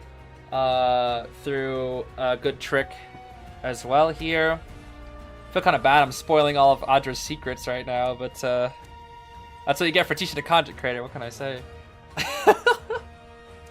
No, of course. I take no credit for these. Audra showed all these to me. I just did the wrong map. It's fine. I think I can do practice mode map switching, right? I kind of forgot that I could even do that. Yeah, like when I said Aeroplanist has crazy tricks, I really meant it, dude. He has tricks for days. This character has like tricks for days, bro. That's why it's been so much fun to learn him. It's been so much fun. Show us prospector tips. Okay, there is one specific prospector tip that I don't think a lot of people know about that I still don't know how to perform necessarily, but I need to like experiment with it. And it's specifically forcing a hunter to get a pallet stun even when they're not in position. I think a lot of high tier players know how to do it, but I don't really know how to do it, and I need more practice with it. So let me see. Let me switch the map here. How do I do that? Switch map. I want to go to Ever Sleeping real quick. Yeah, I don't know. I've been loving. Is he ping reliant? Aeroplanist? There are a couple insanely high level tricks that are ping dependent. Audra was telling me about, but for most tricks, he is not, which is nice. So you can kind of. You know, note that you don't have to do that, or not have to worry about ping super hard. So, funnily enough, right here, you can actually get into 2-story from this position. If you hover, I messed it up terribly. Never mind, you still got it. You can actually get up there. which is interesting. It's pretty hard to do from over here, is what Audra was saying. I don't really know if I can get it, but actually, no, I guess it's not so hard. You can actually hover up here, so that's one little cool thing. You know, if you're getting caught out and you have nowhere to go, you can just hover and hover up into 2-story, and look at how much distance you get there. So nice. How to do the instant jetpack? Like there's no skip on the jetpack when you're flying. Oh, you mean like these where you have to like do that? If you're talking about the grounded ones, those ones are harder. That requires a very specific area of ground. Audra hasn't really taught me about the locations where you can do those much, but those specifically require a specific area where you kind of like skip on the ground. And there are specific areas where you can do that. There's some in Leo's Memory. There's a couple in Lakeside. I haven't really reached that, so I can probably talk about those some other time. I could ask Audra the locations of those. But yeah, there are ways to do it, but it requires a specific area. You can't do it anywhere. Like if I just did it out here randomly, you cannot do it. Like that's the fastest I can go. That is it. If you want to do like quicker hovers, you have to combine it with your hover, basically. That's the only other way. So you'd have to do like something like that. That's the only other way. What is nice is if you get like triple forward, you can get like a crazy fast combination of like, you know, I messed it up there, but it's like, I messed it up again. But if you do like a hover, cancel, hover jetpack, it's like, I messed it up. But I hope you get the idea of like what the inputs are supposed to be like. I just can't really do it because I'm still learning him. So it's kind of hard to teach while I'm still learning. Again, only week 3. But there are a couple of spots on Darkwoods where he is like pretty solid. Do you control Charles' jetpacks by the camera or the joystick? The joystick should be done. He is harder on PC, so I kind of do a mix of both. I was talking about Audra with this tonight. He was saying that like I've noticed that I do camera more often. Because PC it's a lot difficult, because on PC you can only hold 8 directions. Whereas, what the heck? Whereas, mobile you can hold any direction. Let's see here. Darkwoods. Let's go here. Just bottom swing into practice. Teehee. Yeah, you'll have fun with the Misty. He's really fun. And if you already play Meteorologist, you might already have like a decent idea of how to play his hover, or at least how to use his hovers. He's way faster though, but just know that there's a lot of areas where you can fly as Meteorologist that you cannot as Aeroplanist. I think the only advantage that Aeroplanist has over Meteor is that he can hover, I think, upstairs where she can't, I want to say. I have to double check. I kind of forgot. What's my controls on Antiquarian? Your friend is having a really hard time with her because the amount of keys she requires. Yeah, I hate to say it. I have default controls on for Antiquarian, so it's a little difficult. But there, one thing here, there is a really crazy trick you can do with Aeroplanist here. I can barely do it, but if you stand on the edge right here, you can actually manage to get inside of 2-story the other direction. It's kind of crazy. You can actually go out this window right here, and if you perfectly fly, you can land over there. I can't really get it because it's a really difficult trick, but if you're able to get this in a real match, boom. There, I just got it. Look at that. That is a trick no hunter will ever expect. I'm telling you, if you can get that in a real match, it's going to be hard because you got to like run and then position. So if you get stuck, you're just cooked. So it has to be like right here. And it's like, it's hard. But if you can become consistent at that trick and you look back to see if the hunter comes at you, no one's gonna be ready for that. Everyone's dropping, you know. Like, there we go. I got it like a couple times. If I can get that trick in a ranked match, bro, I'm not getting caught. Like, no hunters ever expecting that. That's an insane trick, dude. It's a crazy trick, and you have to use hover there. You can't do that thing like I showed you with Hospital, where you do like the this. You will not make it. It needs to be 3 hover dashes, because for those who don't know, his hovers go farther than his regular ones. There's one more trick that he can do on Darkwoods that I remember, and that is specifically right here. You can actually hover up there, which is interesting. You can just like boop, That's the only other trick that I know of. It's pretty good though. It's a pretty good trick. So just boop, and then you kind of angle toward the right, and then you just get right up on in there. It's pretty nice. But he cannot go across these, or some of them anyway. I think like this one right here he can't go across. Yeah, some of them he can't. Some of them he can, but it's like Meteor can fly across this. Aeroplanist has invisible walls, you know. The tourney? No, I know. We'll get back to it. I just want to finish my explanation. Sorry. Why is there a far lady? Oh my gosh. Anyway, sorry. I'm just trying to get the info out there because not many people know much about Aeroplanist.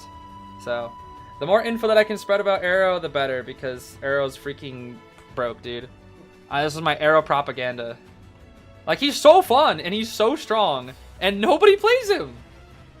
Like, he's basically broken. He's a free rescue machine.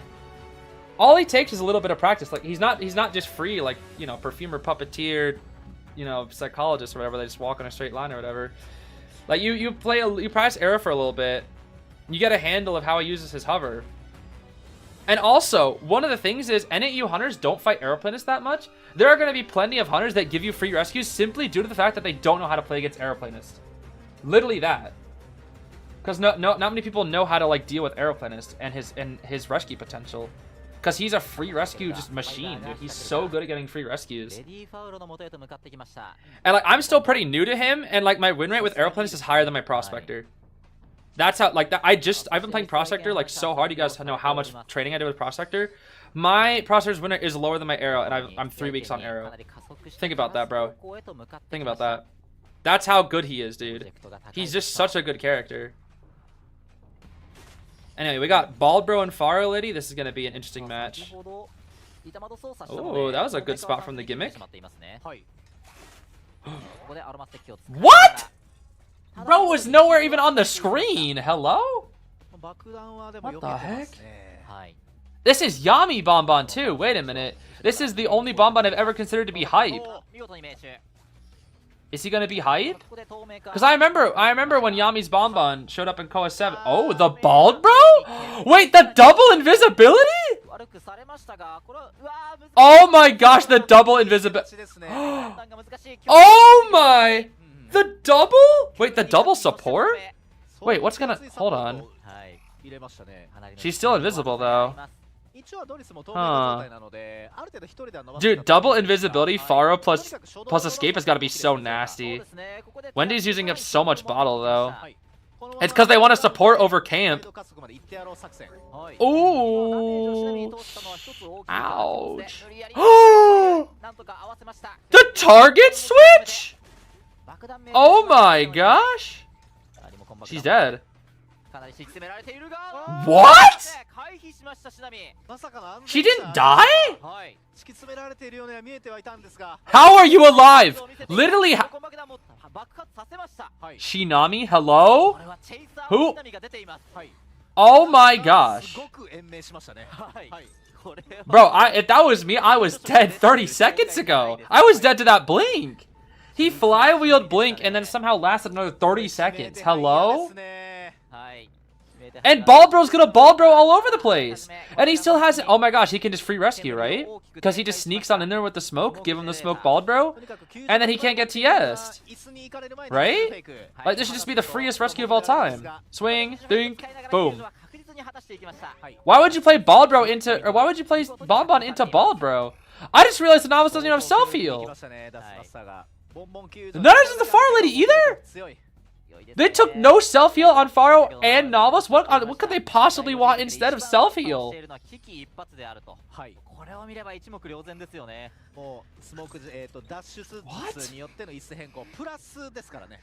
That is so weird. 2 no self-heals? Not just 1, but 2? In the same match? Kazneko, cook! Cook, bro, cook! Give him the swap, Kazuneko. Give him the swap, Xiaoqi. Oh, you can do the classic. 回なかなか採用はありません。狩られると怖い場面でもありますが、ここで入れ替わりと見せかけて、見せかけて、怖いシーンではありましたが、 What a strange strategy. あれボンボンというのはこうキャンプが非 Not 常 what I に was 強力 expecting. なハンターではあるんですが、Okay, well this should just be a ち tie. ゃんと素直に2回入れられると The tie god Bonbon will get his tie. The tie god Bonbon will get his tie. にあえて多分入れ替わりを使ってたんですけど、 The tie その god. 一瞬ハンターを拘束してい They る don't 時間 pop in time, と unfortunately. 爆弾を Actually, no, he has trait. He has Drake plus attention. Unless they go for a crazy play, there should be no way they don't tie. 一応そのフェイクというか、救助しきらない TP? Yup. ではありますね。 Bonbon. サバイバー Oh, back on the gimmick. It's gimmick time. Wait, she has dungeon. Oh, wait a minute. A cheeky dungeon, perhaps. If she can gimmick him, there might be a chance. Oh my gosh, wait, Kazuneko with the, unfortunate. I think though Lisa should have just kept running straight, maybe. Wait, Kazuneko, no greedy? No greedy. That'll be basement. He's gonna basement as well. Take the tie. Yeah, take the tie. Take the tie. Did RC lose? RC did lose, but no, they're not out. This is still relatively early on in the season, so I would not consider this to be out. There are no outs right now. There is no like double elimination in this tournament. It is like they play a round robin kind of thing, and then they all go on to playoffs, except for the last two. They know that Belmont's charity schemes are free. I did know that. I actually found out the day that was announced, and I was very surprised. I was very, very surprised. Because I did not think that was a thing. Did not think. Yeah, there's only 2 selfies in match. That was a weird one. I've literally never seen that. It's very, very weird. Very, very weird. Yeah, I think I'll probably watch the end of this this set, and then that'll probably be it for today specifically, because it's already 2 a.m. 2 a.m. I still gotta do a little bit of stuff after this, but I got time. I got a little more time, which is good. Nice tie. Yeah, this is round 3, right? Yeah, it's round 3. Zeta win, DFM win, tie. So if DFM 3 escapes, they got it. They would have it there. Pew, pew, pew, pew, pew, pew, pew, pew, pew, pew, pew, pew, pew, pew. Nah, I'll be fine during Demon King tourney. At least me specifically. My biggest worry is that people are just gonna be mad about the scheduling when I didn't really have much to work with, unfortunately. That's my biggest thing. Is that Sui Slime? No, this is Wave Kun, bro. This is totally Wave Kun. This is Wave Kun lore. You forgot about the part where Wave Kun had to fight a robot and a leaf, bro, from Zelda? Feels so bad that I have to call them that.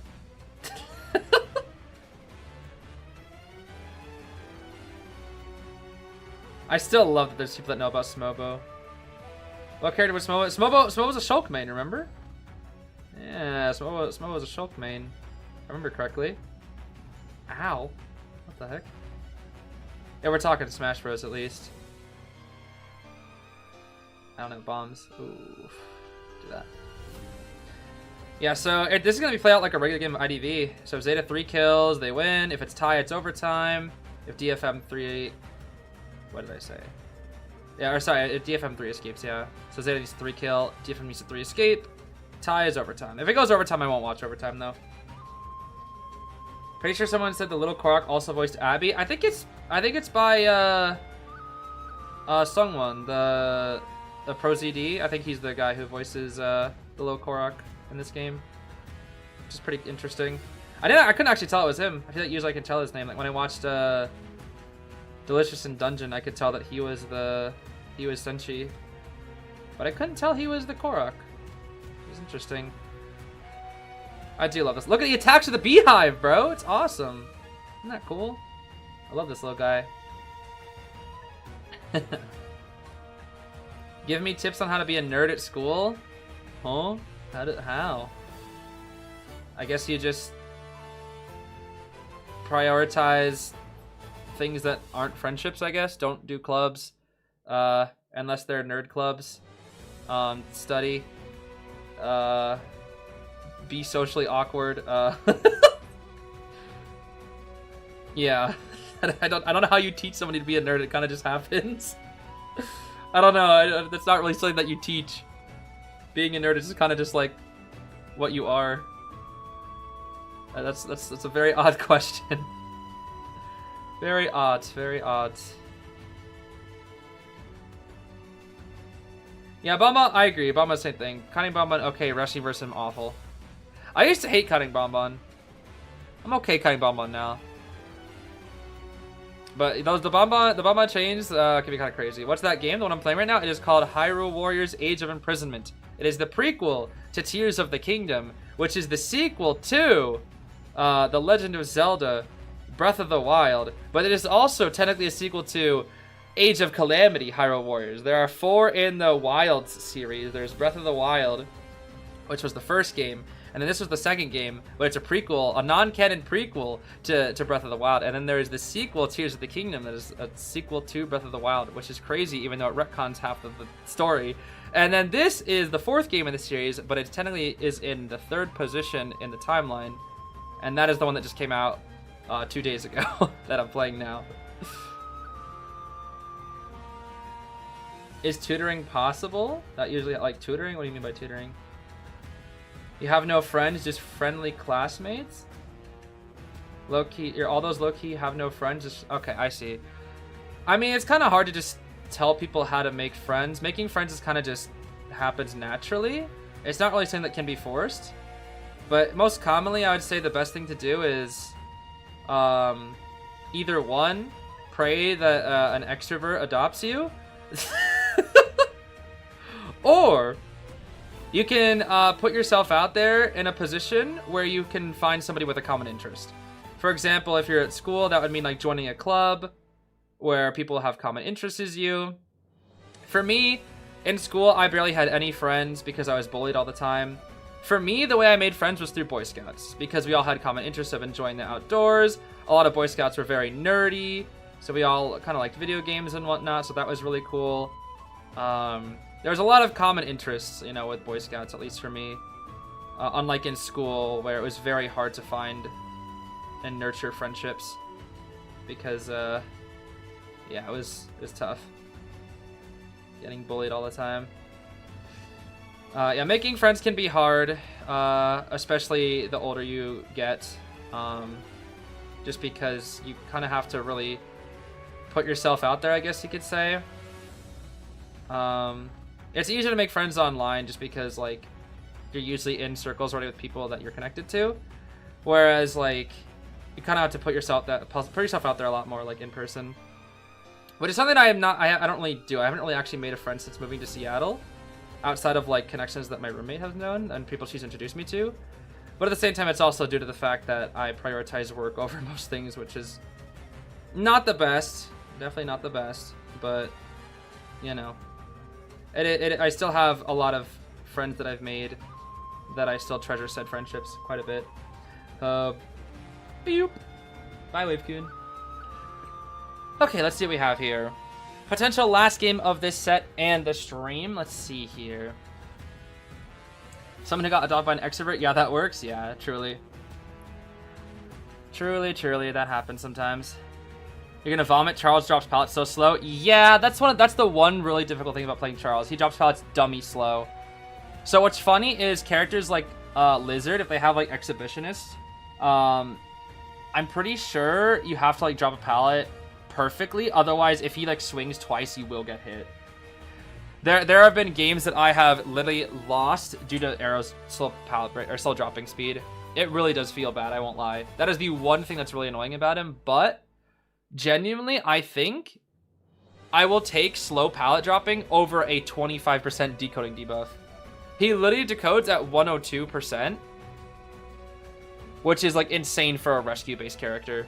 Because most rescuers have debuffs, but he has a buff for some reason. A 2% buff. But it does make his containment a little bit trickier. So that is something you have to get used to with Charles. But trust me, it is, in my personal opinion, it is worth it. And I think a lot of people's personal opinions because on Asia server, this man is spammed, bro. He is one of the most played characters in rank, and for good reason because he is so strong. And double rescue is just so good in rank, dude. It is so good. Oh, wow. Yo, Teddy, you summoned him. you summoned him. You just learned he's supposed to be a rescuer? Yeah, Aeroplanist is... I think he's contain rescue. But he's usually played like rescuer. Even without Tideturner, he's still a really good rescuer. Because Hover is just that good. Yo, we're banning Farlady? What the heck? He's just that good, bro. He's just that good. This team comp is crazy from DFM. They won a 3 escape so badly against Mika Melody. We have Lucky Guy Mechanic, which Cypher goes insane. We have Postman with Letter. We likely also have Audience Effect. So this Cypher is about to go insane. Plus we have Takoyaki Forward. As a reminder, this is the God Forward from Asia server with the 35k point forward. This is the God Forward, bro. The S1 Forward that was like 10,000 points above everybody else. That's how good this Forward was. Had like 79% win rate too. In peak tier with like 200 stars. That's insane. That's how good this Forward is, bro. One of the best forwards in the world. So this is gonna be tough for Mika Melody. It's gonna be very, very tough. Very, very tough. It just me are these player picks from IDV whitewashing. It's kind of hard for me to tell like different shades, specifically of like I guess like white palettes because I'm kind of colorblind. But when it's usually like dark to light, I can usually tell a lot better. But yeah, it does tend to happen a little bit. From what I've heard, and then especially like for their characters, it happens. I mean, we've seen poor forward in some of those artworks, bro. That's not even William, bro. It's Billiam. Oh, 2 Bonbon matches? Oh man, we're about to get excitement Bonbon, bro. We're generally about to see excitement Bonbon. Oh my gosh. Turn that William into Willy. Yeah, there's some really bad artwork out there of like Forward or Ganji that just it's very clearly not them. Very clearly, not the characters. No, I know. I talked about that first. Yeah, that's what I mentioned earlier, where I said I can't exactly tell the difference super well because of color blindness, at least in terms of like lighter, like really light skin tones. Because it kind of all looks the same unless they're right next to each other for me. But if we're talking about like from dark to light, it's easier for me to tell. But yeah, on the characters, it's a lot easier to tell when they do it. But for humans, I honestly am pretty bad at it. Just because unless very similar shades are next to each other, I can't really tell the difference.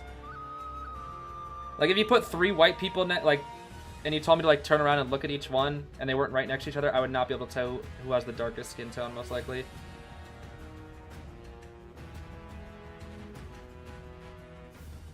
It is hard for me. Yeah, it could be lighting as well, to be fair. It could be lighting. I do know that they blast people with lights when it comes to their photos that they take. Because they have like a green screen that they do it on and they blast you full of light. So there's like a little bit of behind the scenes footage that B4U sent, which I still need to finish their vlog. I need to edit their vlog. But you'll see it if you look at like B4U's vlog that will come out eventually, that you can like see when the green screen they take photos, they blast the players full of light. So that very well could be it as well. But who knows if they lighten it up a bit as well. They very well could. Okay, another Bonbon game! Yay! Yay, yay, yay, Bonbon. Yay, yay, yay, Bonbon. Bonbon, Bonbon, Bonbon, Bonbon, Bonbon, Bonbon, Bonbon. Yeah, they do some face smoothing, I think. It is a lot of makeup, though, I will say. They do put makeup on the players, which also could help them a little bit on their complexions or whatever. Every player is given makeup. Oh my gosh, Confined Bonbon, that's scary. That palette breaking? What the heck? Okay, the Lucky Guy Pocket Watch. Ooh, almost got him.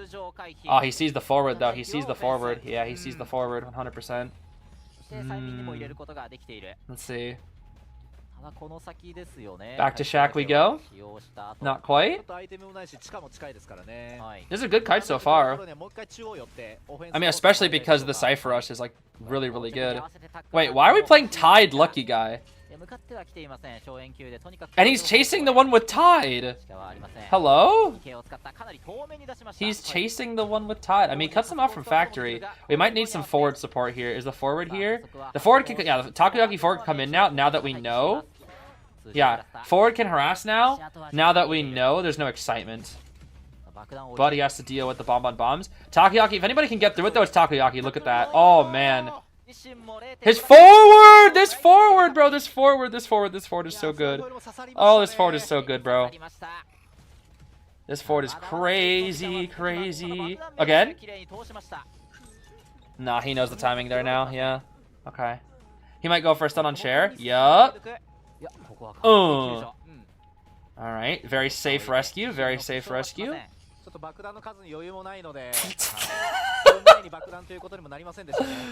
Oh, that's funny. That is funny, bro. The nothing. I love the nothing forward stun. It's so funny. This is a Zeus moment, bro. Exactly, that's a Zeus moment right there. Oh, the miss swing. Okay. Interesting. Zeus. The Zeus gaming, bro. Okay, they're also audience affecting him. Look at the ciphers, bro. Mechanic Cypher Rush going crazy. I'm glad if Ford took another chip, the ciphers would be like way slower because it'd be another 30% on mechanic debuffed. Oh, the lucky guy's moving so fast thanks to that letter, but it's not enough. Postman harass. He's respecting the dog. He's gonna gosh darn thing down. What the heck? You look at bot moving, bro. Bot's moving to the next cipher. Okay, this is a draw, bro. Oh, this is a draw, dude. This is a freaking draw. This is a freaking draw, dude. Oh my gosh. Okay, they lost their audience effect boost. That's fine. That's fine. Forward takes a chip. They're gonna have to double this. Why are the ciphers so slow despite this team comp? Oh, it hit the postman? Really? Alright, we're leaving mechanic to decode everything else, it seems. Alright, but the forward is here, the Takoyaki forward, the legendary Takoyaki forward. No! Too early! No! Too early! And he picks up the lucky guy. Oh, and the cipher's gonna... Oh no, and the cipher. It's not enough. Oh no. Oh no, the bonbon. Oh no, the bonbon. Oh, that's tough. So now Ford has to burn his self heal here because he has to go pop the cipher, and mechanic has to rescue against this terrifying creature, this terrifying Bonathan, this genuinely terrifying Bonathan. Look at this thing, bro. Look at this setup. Look at this setup. Oh. Okay, nice. Good rescue. We pop at the cipher. The bot's on the gate. Wait, they can tie. They can tie. Yeah, they can tie. Because the bot was in position. I know it wasn't in position. The forward was just there. Never mind. It's not even because of the bot. Where is the bot? The bot's just out in the open. Wait, a 3? The dog? The no detention? Oh, this is gonna be tough. Meg? Bro, they just abandoned her. What the heck? I guess if they got chipped, they would be dead too. And now he's gonna force them out. Yeah, they both take that. Wow, that's crazy. Throws the dog at him just for good measure. Overtime, huh? Overtime. Well, I'm not watching overtime, bro. Bro, 2 bonbon ties is how I end off today? That's crazy, dude. That's crazy. That's ridiculous. That's really how today ends, huh? 2 bonbon ties. Well, I don't want to stay up till 3 in the morning. Even though I basically already have. Because I have to do a little bit more graphics and whatnot. But Let's see here. So, in like, what is this? 10 hours and 20 minutes. I guess I'll set up the scheduled stream. Demon King Day 1 will happen. So if you guys are excited for that, be sure to drop on by. Should be a fun time. I really do hope that the scheduling for it goes well and everything goes smoothly. But that's all I can really say. I just really hope. Day 1's going to be the hardest day because we had to do everything so fast. So if we missed anything, we'll find out tomorrow. Hopefully we'll be good, though. Hopefully we'll be good. So I hope you guys are excited for that. But yeah, that's it for today. Thanks for watching me. Thanks for chilling with me. I'll see you guys hopefully tomorrow. I hope you have a great rest of your day. Bye-bye now.